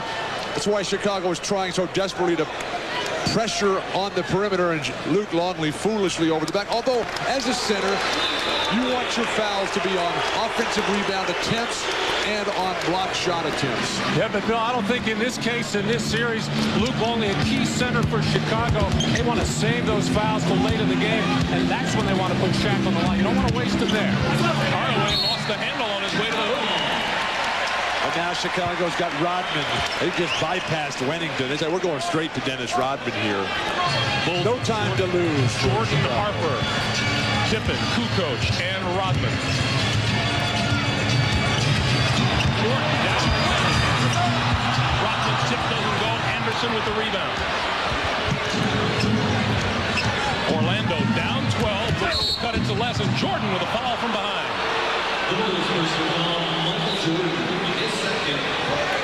That's number 2 on Michael Jordan. A little frustration there by Michael, who made that penetrating move, looking to draw a foul. Didn't get the whistle, trying to make up for it here by pestering Anderson on the dribble. Went right over to the official and asked why he didn't get the call at the other end.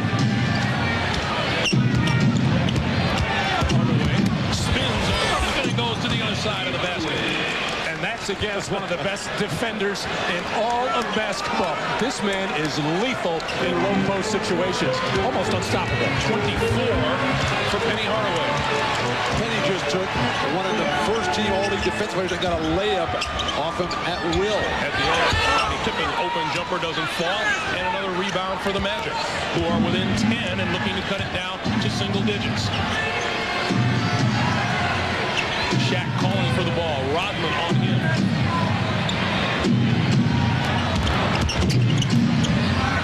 Anderson for 3. And Pippen with the ball. Scott trying for the steal from behind. Kukoc comes away with it. Chicago's scrambling defense is taking Orlando out of their offense. Pippen with a wild left hand. Rodman with the tap in. But again, Greg, attack Shaq. That opens up the glass for Rodman, for Pippen, for Harper, for anybody.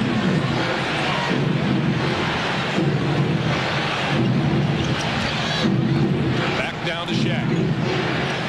Hardaway for 3. Got it. Anthony Hardaway, 27 points, 63-54 Bulls. And timeout on the floor. Dennis Rodman with 9 points, hitting the offensive boards off the Scottie Pippen miss. And we take a break with 6:53 to play here in the third quarter. The Bulls 63, the Magic 54, Game 1 Eastern Conference Finals. You're watching the NBA on NBC.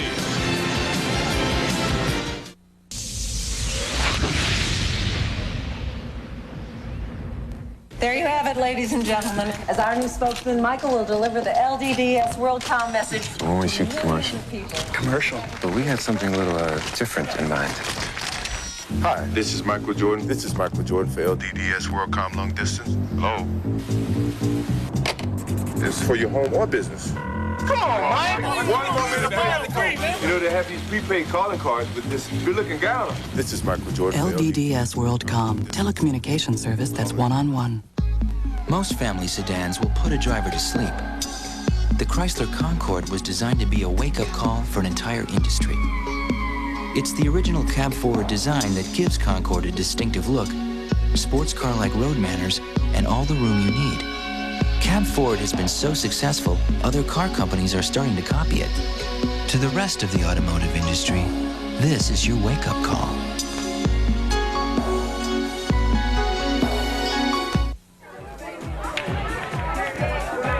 Experience the excitement of your favorite Olympic events, now in commemorative cans of Bud, Bud Light, and Bud Ice. Better yet, if you get one of these special gold cans, you could see the games live in Atlanta. Look for Grab the Gold details wherever you see Bud Family Olympic packages. Just another part of the Bud World Party. The NBA on NBC is brought to you by Chrysler, leaders in innovative design and engineering. By Priority Mail from the U.S. Postal Service. And by Budweiser, official sponsor of the 1996 Olympic Summer Games. This Bud's for you. Welcome back to Chicago, everyone. While we were away, Phil Jackson and his coaching staff all over referee Bennett Salvatore, and the crux of their conversation was you got to blow the whistle when Shaquille O'Neal starts to back in like a loose truck. You have to work the referees. You have to create in their mind the fact that Shaq is going to lower that shoulder, get to the hoop, he's going to take steps, but the defender, they have to stay in there and take that punishment. Hakeem was willing to do it last year and got him a championship. The Bulls have done it so far in the first half of game one. Hardaway going for the steal, foul Scottie Pippen. Well, Scottie Pippen has been getting brutalized by Hardaway with 27 points, and Scottie's been trying to answer primarily from the perimeter. This time, the Bulls come out of the timeout and go to a post situation for Pippen where he can be an effective player. Hardaway, 11 of 15 from the field, 3 of 4 from behind the three-point line. Greg, this is a very bad matchup on this defensive end for Orlando, with Shaq having to guard Dennis Rodman. Not that Dennis is going to score on him.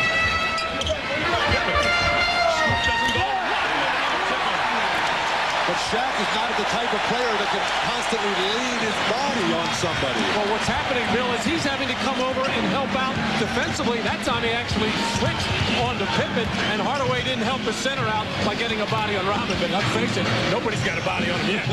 11 points, 16 rebounds for Dennis Rodman. 65-54 Bulls. Rodman now goes to work on the defense against the field. His jump shot is good. With a foul for pushing Rodman. And a technical foul. And Penny can't believe it. Happened as the ball came through the basket. Let's take a look.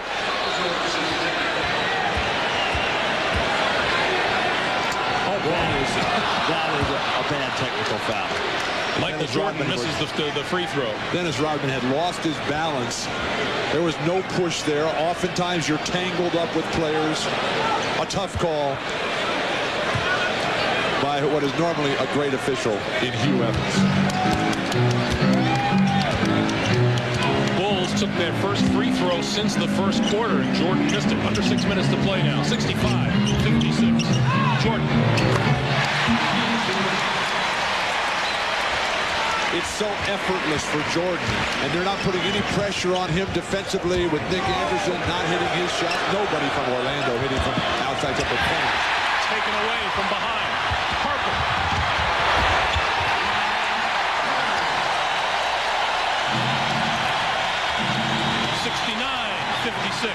This is why this Chicago team can win 72 games in a regular season. That doesn't get to 3, but when they do get the turnover, they strike quickly. That's what makes you a great basketball team. Pippen for 3. Harper Harper. Ron Harper. He has 13. Timeout, Orlando.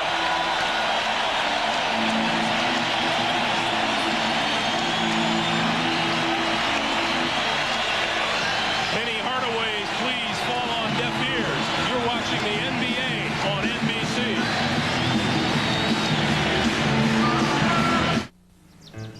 You ever notice the face of your kid on the way to McDonald's? His eyes light up. He smiles uncontrollably. And he just gets so happy. Come on, Dad. Some things never change. Now McDonald's has a new kind of burger, the Arch Deluxe, with the taste, toppings, and big size grown-ups love. The new Arch Deluxe, the burger with the grown-up taste, also available with bacon. Time. It fools you. You think you have all the time in the world, and then one morning you wake up and you're older and getting closer to retirement. But many Americans haven't saved enough to enjoy it. That's why there's Sun America. Ask your financial advisor about us today. Because it's not just your retirement, it's your future. Look to the sun.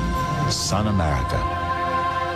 The seats are vanilla almond. In refining the new Chrysler Sebring convertible, we asked ourselves, If it were an ice cream, what flavor would it be? the stereo is double Dutch chocolate. Some things you can't think of in technical terms. The suspension, definitely not Rocky Road. We didn't just cut the top off a coupe. This is a convertible built to be a convertible. Of course, you can have it with or without the topping. Hello from fabulous Plank Road Field, where the Plank Road 10 has just chalked up another impressive win, and our coach, Paul, is ready to give his victory speech. Now this is watered down. And this isn't. Ice House. It's ice brewed, so there's never any watered down taste, just more of what you want in beer. So remember, winning isn't everything, but Ice House is. Thanks, and enjoy. Hale Irwin, Raymond Floyd, Chichi Rodriguez, Senior Open Champion Tom Weiskopf, and more. The Belt South Senior Classic at Opryland next weekend on NBC. It's all fun and games for Chicago Bulls fans. 71-56. The Orlando Magic wondering just where the offense has gone.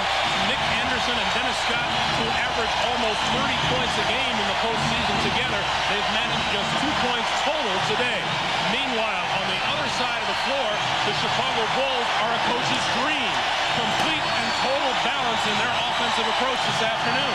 Well, Scott and Anderson, along with Horace Grant last year, were the trio that killed the Bulls in that conference semifinal, and it's been a goal of the Bulls ever since to make sure that, in particular, Dennis Scott does not get off. But this is the way the Bulls played the entire regular season. The ball movement, spinning around, confusing the defense, and great defense leading to easy opportunities. Scott with the giveaway.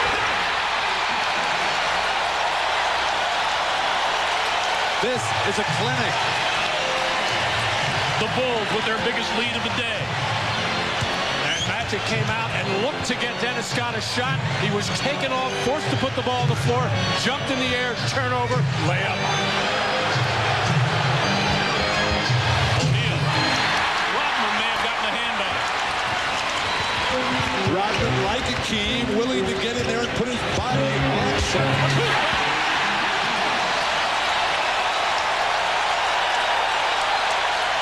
Don't forget, this man, Tony Kukoc, had a bad back, unable to play in the last 3 games in the New York series. He looks fresh. His medication seems to be working just fine. Shaq lost it. Dennis Rodman all over Shaquille O'Neal. Michael Jordan stepping in the pass lane, never jumped to pass to throw a ball. Coming down, he finds Pippen. Got Jordan, Pippen, Kukoc, and Rodman coming at you on the break. You're in trouble. Bulls have scored the last 10 points.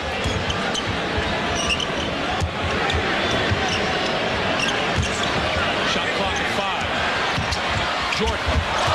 Bounce it off the Grant's head, and that's out of bounds. The Bulls with 1 second on the shot clock. And probably less than one because that clock was on one as that ball was rolling out of bounds. This could be a quick horn here. Should have Dennis throw it in. Put all the shooters on the floor. He's going to launch a three.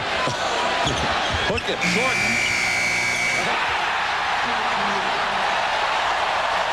When it's your game, it's your day. Brian Hill looks like somebody stole his luggage over there.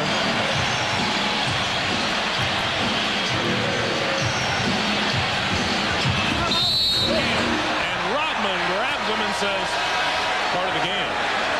Well, Bill, you talked earlier in the ballgame about coming out with a rage. Beautiful feed from Kukoc on the out-of-bounds play as the Magic actually fell asleep there. You talked about rage. The way the Magic can get back into this and proceed in the series is start with a little rage here. The hard foul by Rodman, and Shaq has to get mad. He's got to be very disappointed with the way his team is playing. Not so much what he's doing or Penny Hardaway is doing, but somebody's got to fire up this Magic team right now. It's got to be out on the floor. You know, I'd be quick to apologize and calm Shaq down, too. Shaquille now 0 for 3 from the free throw line this afternoon.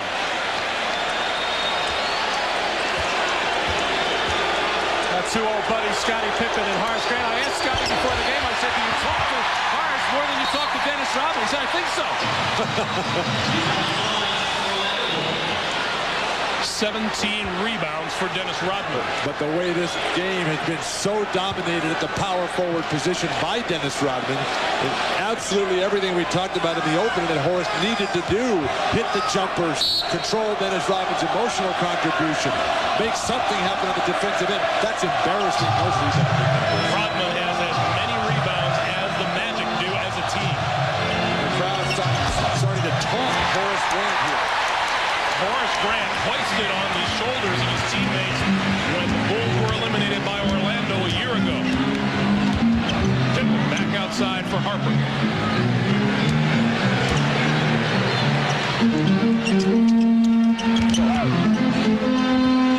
Now Chicago starting to toy with them. 3-second violation. 3-second violation against the Bulls. Here in the third quarter, the Magic, one more turnover than they have field goals. Well, this used to be a hallmark of the Chicago Bulls championship team. Come out in the third quarter, apply the defensive pressure, try to bury their opponent. They really haven't done it that much this year. They do get a stretch of minutes where they will bury their opponent, but it either comes late third, early fourth. Hardaway into the lane and got the bounce. You know, Horace told us last night he expected some boos. I didn't think he expected a serenade.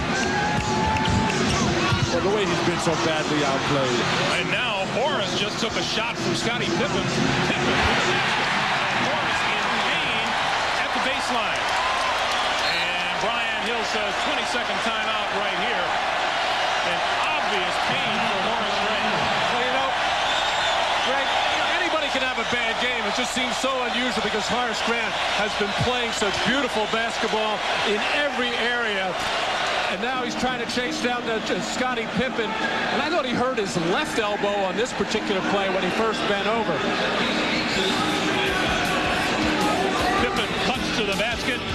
And a teammate came over and didn't help matters. We'll be back in a moment.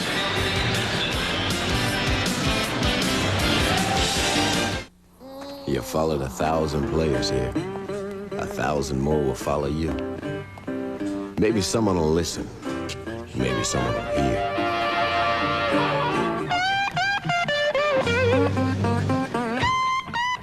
We've been working too on a brand new beer from Miller. Brewed a new way from the heart of the hops for big flavor that goes down easy. Brand new Miller beer. Listen to what's inside you. Then you can reach for what's out there.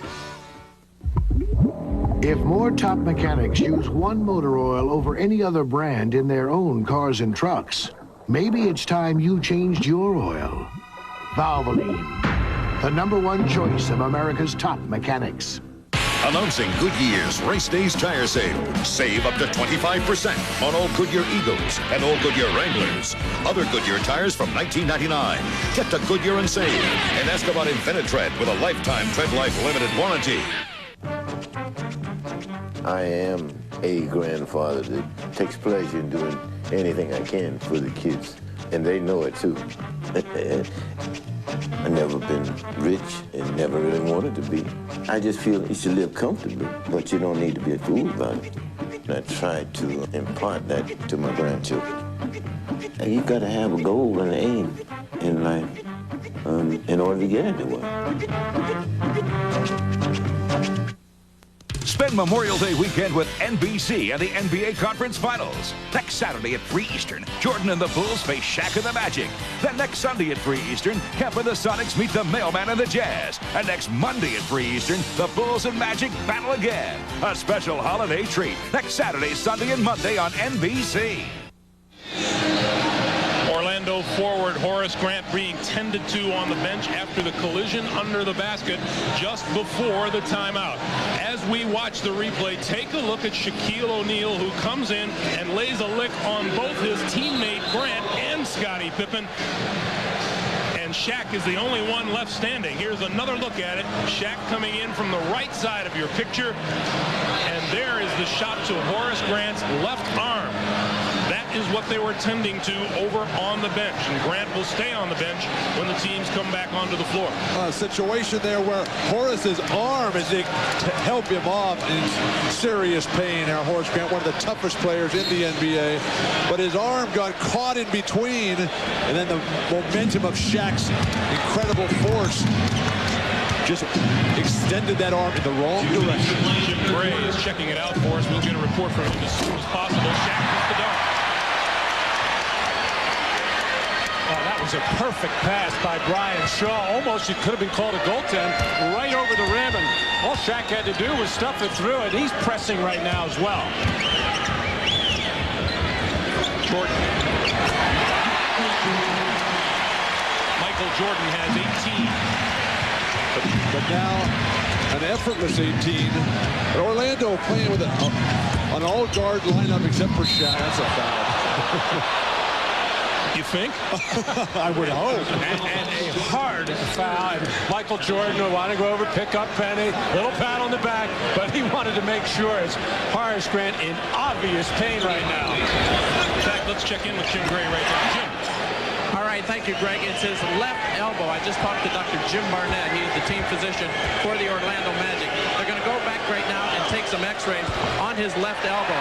He has a fear that it could be dislocated. He didn't want to diagnose that. He said it may also be a fracture. Those are just two preliminary thoughts. We'll have more information a bit later. Greg? All right, Jim, for an Orlando team whose bench is woefully short and inadequate as it is, that would be a huge blow. And now going with almost an automatic substitution to take Shaq out and give him a rest here. When you're down by as many as you are, you might want to think about keeping Shaq in the entire game. 30-point afternoon now for Anthony Hardaway. 30 of Orlando's 59 points. Coach tried the pass down low, but it was picked off. Maybe the Bulls will get overconfident with Shaq out of there. Maybe the sun will come up in the west tomorrow. Hardaway. No good. Loose ball. Hardaway had it and lost it, and the Bulls come away with it. And fouled underneath is Ron Harper.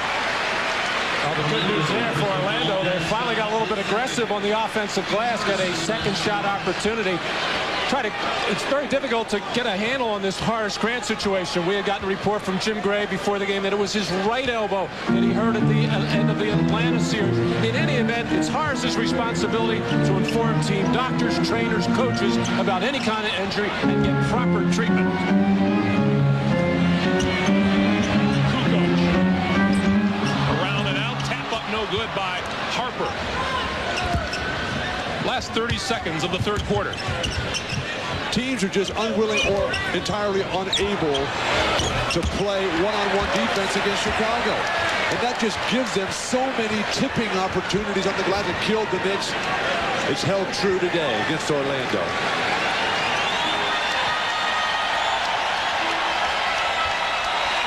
Michael Jordan holding as the clock winds down. Working on Hardaway, fade away. Doesn't fall. But Michael Jordan with 18 points, 6 rebounds. Dennis Rodman, 11 points and 19 boards. The Bulls are in charge as we go to the fourth, 81-59. We're coming right back to the United Center after these words from your local station.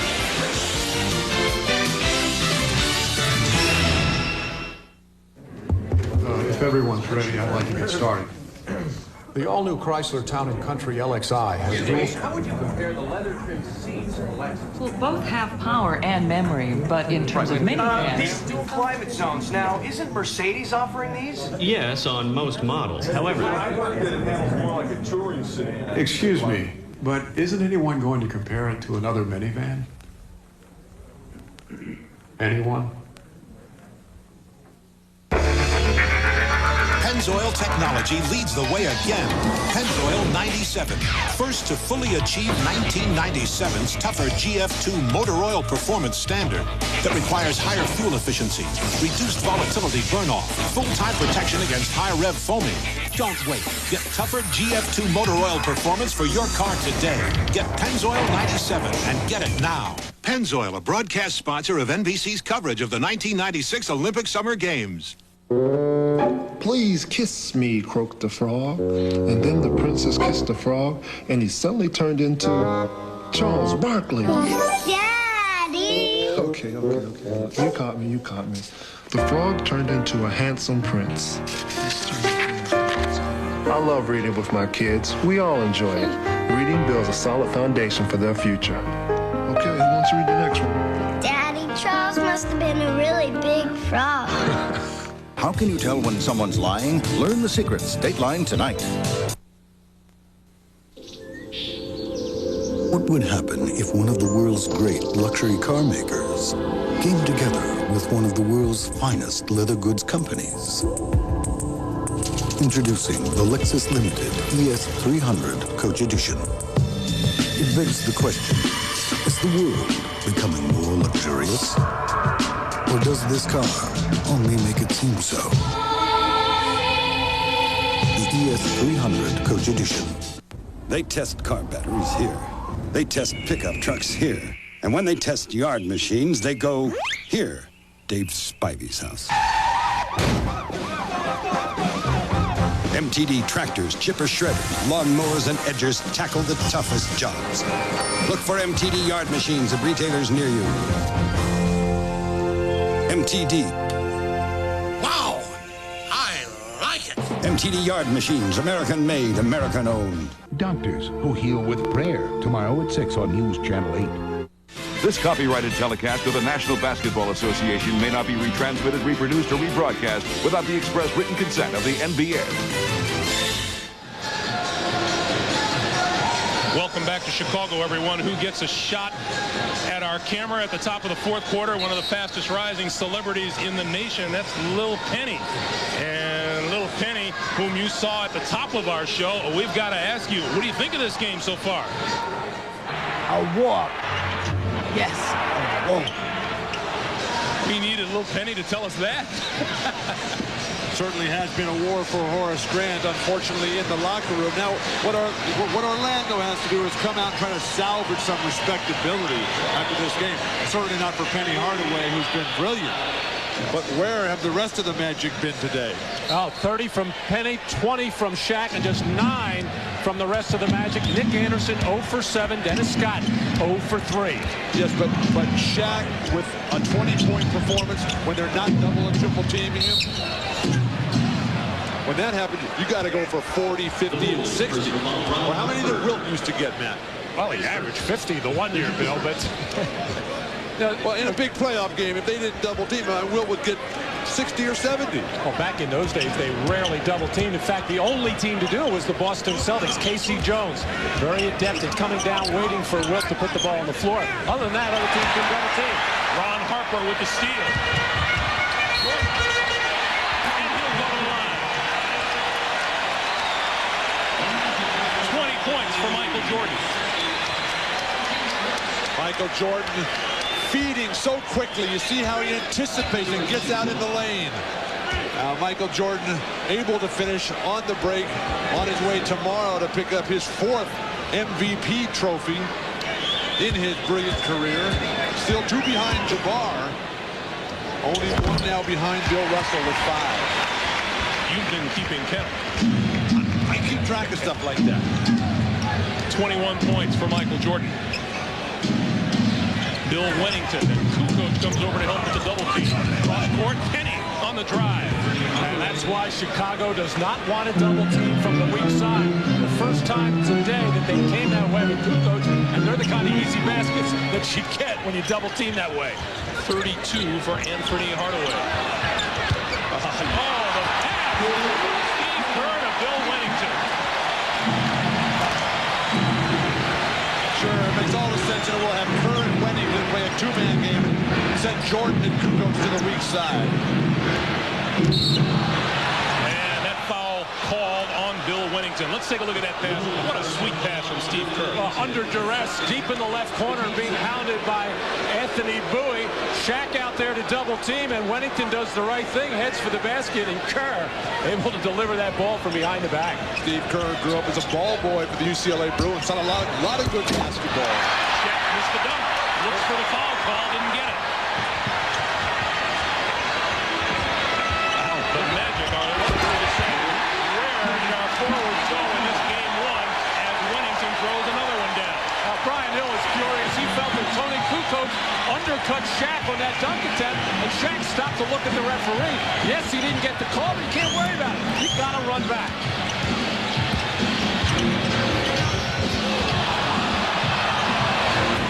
Bowie shot, no. Jordan rebound. The Magic are just being out-hustled. The Bulls are quicker to every single ball. They're able to double team and get back.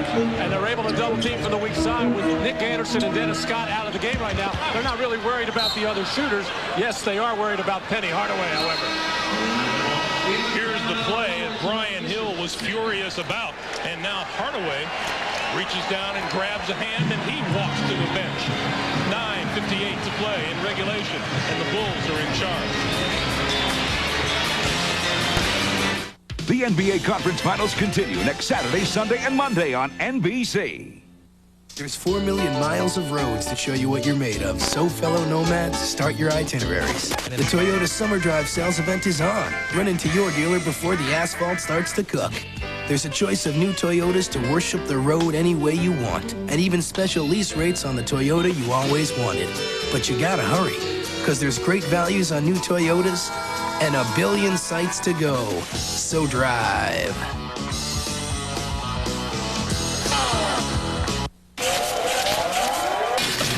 One of these has your name on it, and it's working its merry way to your office right now.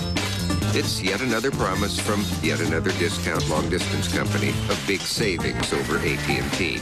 There's just one thing missing from this envelope, the big savings. Maybe they got lost in the mail. You call this discount long distance. Here's another word for it. Have you been promised big savings? Call us for the facts. Pizza Hut, your triple deckeroni pizza. Baby.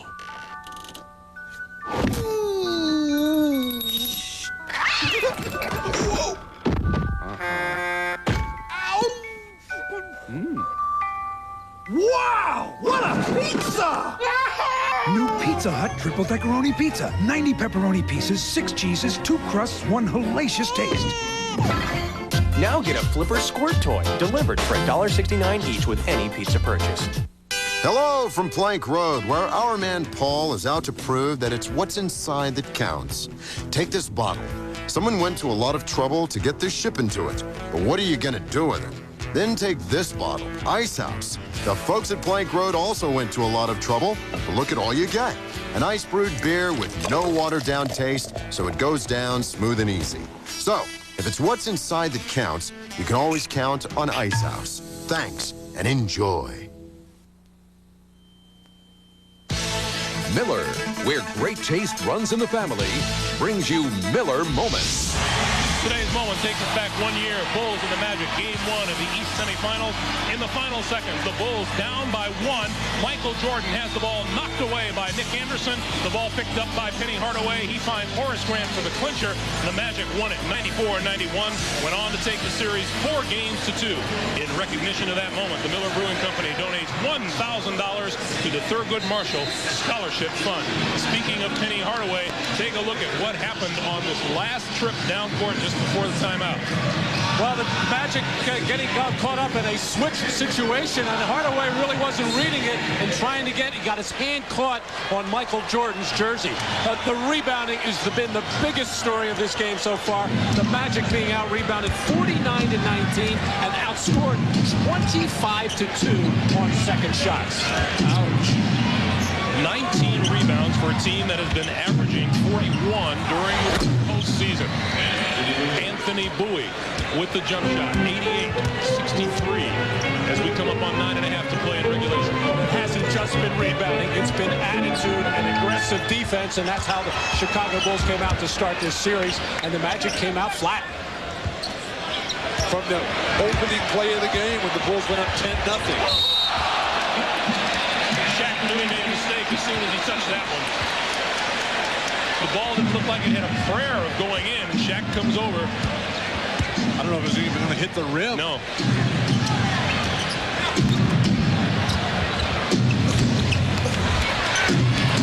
Donald Royal off the glass. Dennis Scott and Nick Anderson have to be sitting over the bench saying, why didn't they play defense like that when we're on the floor? Come and double team like that, because that's how they get their openings. So many of these opportunities come for Orlando with Dennis Rodman on the bench. Nice pass, Pippen. Bushel with the rebound. Pippen for three.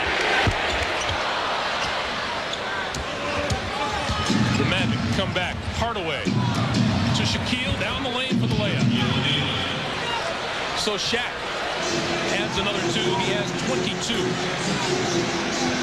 90-67.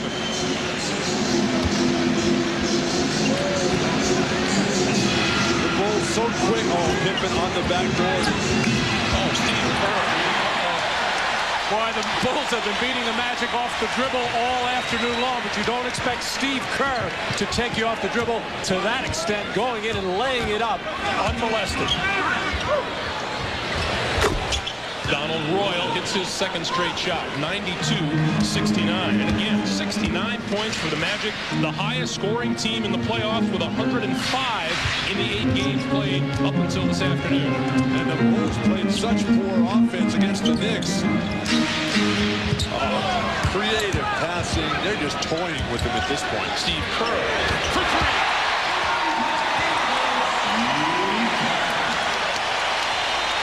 Brian Hill walked up the sideline, thought about saying something, and then realized there was nothing he could say. Shaq down the lane, draws the foul. Boy, Brian Hill, when he goes back and looks at the final numbers, it won't be much of a mystery as to what the problem has been this afternoon. Hardaway 32, Shaq 22, and the other three starters just 2 points among them. But that's been the motivation of the Chicago defense. They know that Shaquille O'Neal and Penny Hardaway are going to score no matter how you really defend them, and their decision was, let's keep the other people from getting involved and hurting us. Dennis Scott averages 13.5. Horace Grant almost 17. Nick Anderson 16.5. That's unbelievable. Hardaway got the roll, and he'll go to the line. 34 for Anthony Hardaway. Penny Hardaway again. He's done it with Michael Jordan. He's done it with Scottie Pippen. Whoever they put on him. They haven't tried Dennis Rodman on him yet. Dennis is busy taking care of Shaq. But Matt, back to your point, that's not all the Chicago Bulls defense of staying at home with Nick Anderson and Dennis Scott and Horace Grant. You got to do something out there. You can't just go out there and wait for everybody else. A playoff high 35 for Anthony Hardaway. 34 making for Hardaway.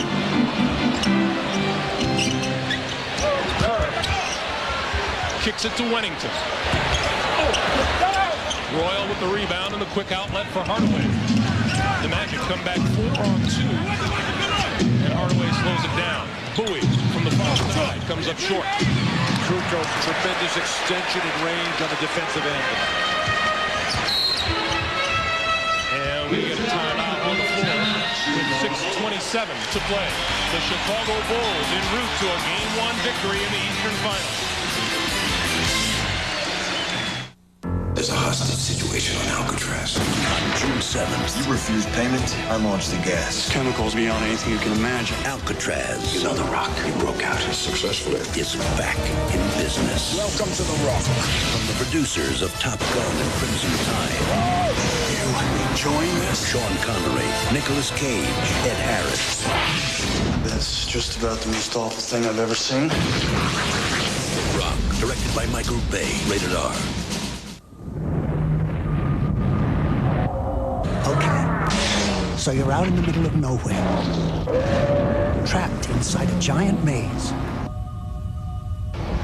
A 10-ton ball is chasing you. It's trying to crush you. Hey, it could happen.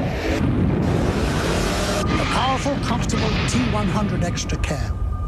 It's the Toyota of big trucks. It's a trip to paradise, and this man has lost his vacation money. And so has he. This man was carrying cash. But he insisted on American Express traveler's checks. So while he had nobody to turn to, this man called the people at American Express as he tried to contact someone back home. With just one phone call, American Express can refund your lost or stolen traveler's checks just about any time, any place. Don't take chances. Take American Express traveler's checks. The NBA on NBC is brought to you by Toyota and their full line of quality cars and trucks. Toyota, I love what you do for me. By Hollywood Pictures, The Rock, coming to theaters June 7th. And by New Miller Beer, the brand new beer from Miller with big flavor that goes down easy. Some people play chess on Lakeshore Drive. Others enjoy the Chicago Bulls here in the United Center. Tonight marks the return of Dateline NBC. Then it's the special one-hour season finale of Mad About You and the world premiere movie A Friend's Betrayal starring NYPD Blues Sharon Lawrence. That's all coming up tonight here on NBC. Greg Gumbel, Matt Guokas, Bill Walton, 6:27 to play here in the fourth quarter. The Bulls in charge, 95-71.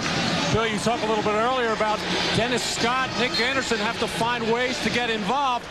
You got to make Dennis Scott an entry passer from time to time. You got to get him involved in some pick and rolls, baseline screens, pin downs, because the Bulls making that concentrated effort not to let him catch the ball and hurt them. How about running the floor and getting an offensive rebound? Setting a screen for somebody to get open. Well, there are lots of ways you can help your ball club, but Dennis Scott is that type of player, more like a shooting guard that you have to find ways to free him up. And Nick Anderson, basically in that same situation. You got to create some shots for him as well. Meanwhile, foul number 4 of the game on Dennis Rodman, who discusses it with Bennett Salvatore. Continues to discuss it. Some long faces on the Orlando bench. Horrendous at the free throw line today. Hardaway hits that. The Magic are now 6 for 18 from the free throw line. This will be the 4th straight game that Chicago has beat Orlando. And you have to start wondering what kind of adjustments can Orlando make. Now, granted, Shaq only played in 1.5 of those regular season games. But Chicago's defense has been fighting. They have the best defense in the playoffs. But Orlando's offense is number 1. Strong move to the hoop. Well, I can hear Brian Hill's speech already. The first word out of his mouth is going to be rebound, and then it's going to be attitude. You got to come out with a fierce attitude in game 2. Hardaway for 3. I'd start with pride. I wouldn't talk about X's and O's. I'd talk about this is competition. This is great basketball players head to head, and you got to know how to win. Steve Kerr, top of the key. 3 more for Steve Kerr, and the Bulls hit the century mark, 100-75. On the drive, no, rebounded by Rodman. What an outlet.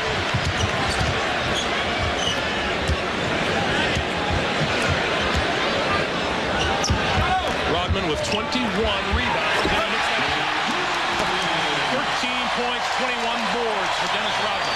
If you're the Orlando Magic, you're saying it's bad enough you're giving him 20 rebounds, and you're really not giving it to him. He's earning them, and then he's going to score on you. You really have problems.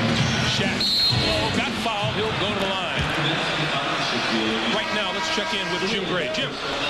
All right, thank you very much, Greg. I'm here with John Gabriel, the general manager of the Orlando Magic. He just left Horace Grant. What's Horace's condition? X-rays show, Jim, that there's no fracture of the left elbow, but that he did twist it. It's very, very sore right now, and they're trying to mobilize it right now. Do you have any prognosis, or will he be able to play and continue in the series? Well, it's hard to say right now. They're even having difficulties getting his elbow into a sling, so I don't know that we're going to see him in the immediate future. Is he suffering a tremendous amount of pain? Yes, he is. John, thank you for your help. Okay, Jim, thank you. Back out to you, Greg. All right, Jim, thank you. John Sally fouled on his way to the basket. Meanwhile, at the other end, Shaquille O'Neal missed a free throw. He's 0 for 5 from the line today. Orlando coming with a press, and Chicago just breaks it beautifully. They flash a ball handler, Bushler, into the middle. Quickly, he turns and turns it into a fast break. And then Rodman finishes on the break. I think Dennis Rodman has been fooling with a lot of people the last 2-3 years, the 2 years in San Antonio in particular, and really all of this regular season, and even his last couple of years in Detroit, and that he had the image that he didn't like to play offense, didn't care about scoring. All he wanted to do is play defense and rebound. As Scottie Pippen hears it from the sold-out crowd here at the United Center, but when Dennis Rodman gives you that offensive punch, plus the rebounding, you've got something special. 18 points, 8 rebounds for Scottie Pippen this afternoon. I think what Dennis Rodman has shown us is that he cares about winning.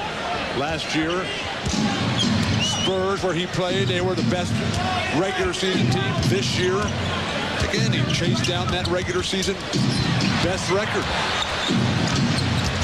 Royal tried to get the pass to Brooks Thompson. Kerr picked it off. Back from the Bulls, 3-on-1. Rodman looked like he took a facial, and he was going to dunk that thing. Like that. Oh, boy. Not like that. Something like that. There is Horace Grant now leaving the locker room for the Orlando Magic. 102-79. Under 4 minutes to play. Randy Brown. Again. And Sally. That is not a good sign for Orlando with Horace looking in pain like he is. And no question, Shaq and Penny, the focal points of this Magic team. But you cannot discount what Horace Grant means in so many different areas. In particular, the experience factor and the fact that he is a member of 3 championship teams. But you can see on the face of Horace Grant the kind of pain he's in. In his 19 regular season games this year, the Orlando Magic went 10-9. The very telling numbers on Horace Grant. 29 minutes today, 0 for 1 from the floor, no points, 1 rebound, no assists. It all spells trouble for Coach Brian Hill. Shaq hits the free throw for the first time today. 1 year ago, well, regular season, Horace Grant shot 51% from the floor. 9th straight year he's done that. In fact, Horace Grant had an outstanding regular season, scoring 13.5 points a game and grabbing more than 9 rebounds. In Game 3, Horace against Atlanta in the previous series, as Curry continues to just light it up. And Horace had one of those special games, 29 points, 20 boards. Penny Hardaway, all he can look on in embarrassment as Orlando calls a timeout. Once again, futilely. 3:07 to play. The Bulls have this one in the bag. They'll be back to Chicago after this. And on that day, a team of men was assembled to battle the forces of evil.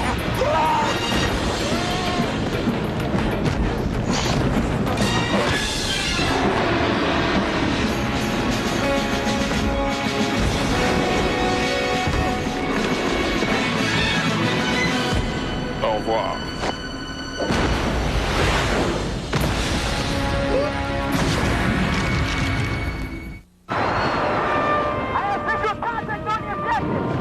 This is for Mr. Blanchard, who told me to make something of myself. For Miss Miller, who never let me settle for a seat.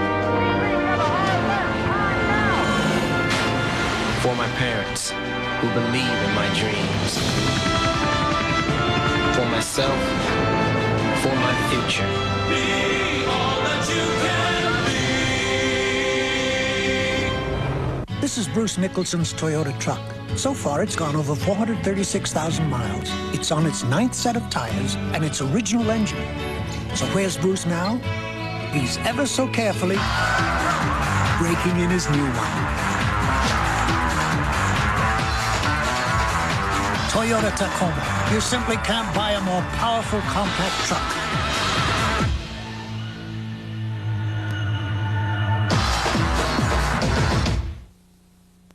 Dateline returns tonight. How can you tell when someone's not telling the truth? Learn the secrets to detecting a lie when an all-new Dateline returns tonight. Everyone's been talking about it. I don't know what to do. The most powerful episode ever. How can you doubt my love for you? The dramatic one-hour season finale of Mad About You, NBC tonight. Welcome back, everyone. 3:07 to play in the fourth quarter. Greg Gumbel along with Matt Guokas, Bill Walton, Ahmad Rashad, and Jim Gray. The Bulls lead it 107-80, and it looks like Shaq will spend the rest of this afternoon on the bench. Game 2. Later this week, Brooks Thompson with the jumper. Orlando didn't get anything done today. They didn't put any sort of fear in Chicago's mind. They did show that Penny Hardaway could come out and do what he wanted, but no pressure on Jordan, no testing of Kukoc's back, no forcing Scottie Pippen to come out and make tough shots. And no answer for Dennis Rodman on the offensive boards in particular. Steve Kerr with yet another steal. And hits line Randy Brown. Steve Kerr's playing like John Stockton out here. He's just toying with guys. Teasing him. Here it is. No, turn around. 109-82, 2:15 to play. Joe Wolf.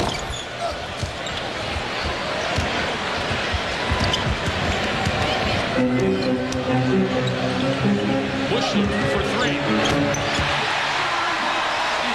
the Bulls score it off.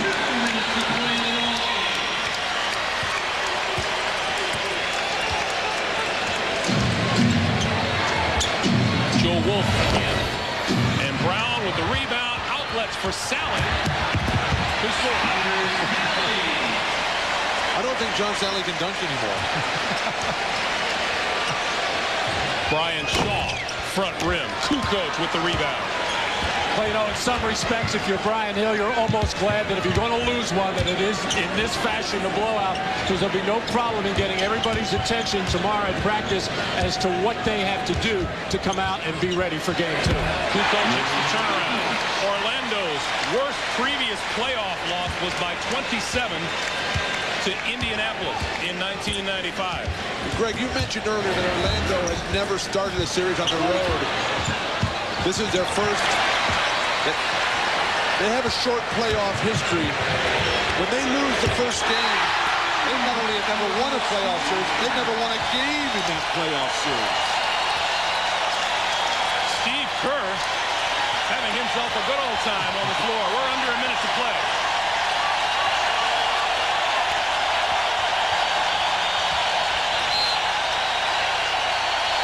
On Randy Brown. And if you're Phil Jackson and his coaching staff sitting over there, you're saying, gosh, I wish we could bottle this. In a 7-game series, 41 of the last 49 opening game winners have gone on to take the series.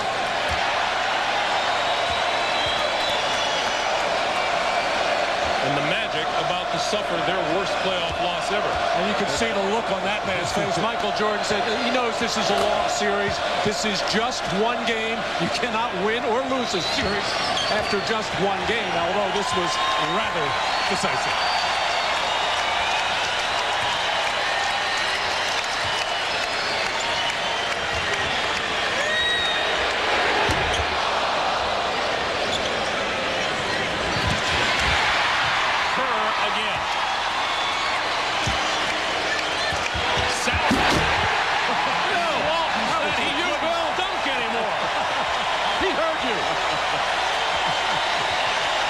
Bill Walton, the blasphemer. 21,711 Chicago Bulls fans.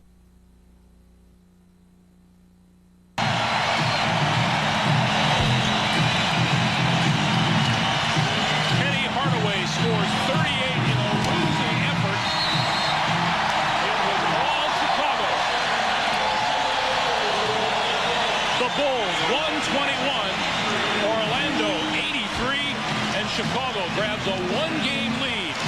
best-of-7 series. Let's go over to Ahmad Rashad. He's with Michael Jordan. All right, thanks, Greg. Michael, coming into this series, your offense was a little bit out of sync. After watching this game today, obviously you fixed it. Well, we had a chance to go back and practice and get ourselves back in rhythm. We had a couple of guys that were injured and not really feeling well, but we got back in the gym when we worked out the kinks, and we came out and played extremely well. It seemed to me that this game was not about, Bill Walton mentioned during the game, that it wasn't about X and O's. It was about rising to the level of competition. Yeah, this is probably the best fun that you can have in the game of basketball. Come out when everything is at stake and play the type of basketball you want to play. These are fun games. A lot of people want to put pressure on themselves, but today I just came out and say, let's have a good time, let's play hard and see what happens. All right, great game, Michael. Congratulations to you. All right, let's go over to Jim Gray, who is with Dennis Rodman. All right, thank you very much, Ahmad. Dennis Rodman, 13 points today, 21 rebounds. Dennis, why such an offensive threat today? Well, a lot of people count me out for a long, long time, and it doesn't matter what I do is not right. But today, I guess I had the right chemistry, and too bad Horace got hurt. But I think we had the game face on today. I think Orlando came in a little flat, so we caught him off guard. Is the right chemistry for you being sick because you have a stomach virus? Didn't seem to bother you, did it? Well, it doesn't matter. I've always said that if I can walk on my 2 feet, come out here and produce, it doesn't matter what's wrong with me. I'm coming out here to do my job. Dennis, congratulations. Great game today. Thanks a lot. Hi, Alexis. All right, let's go back to Greg Gumbel. All right, Jim Gray, 121-83, the final score. The Bulls get a leg up in this best-of-7 series. We're back to wrap things up in just a moment.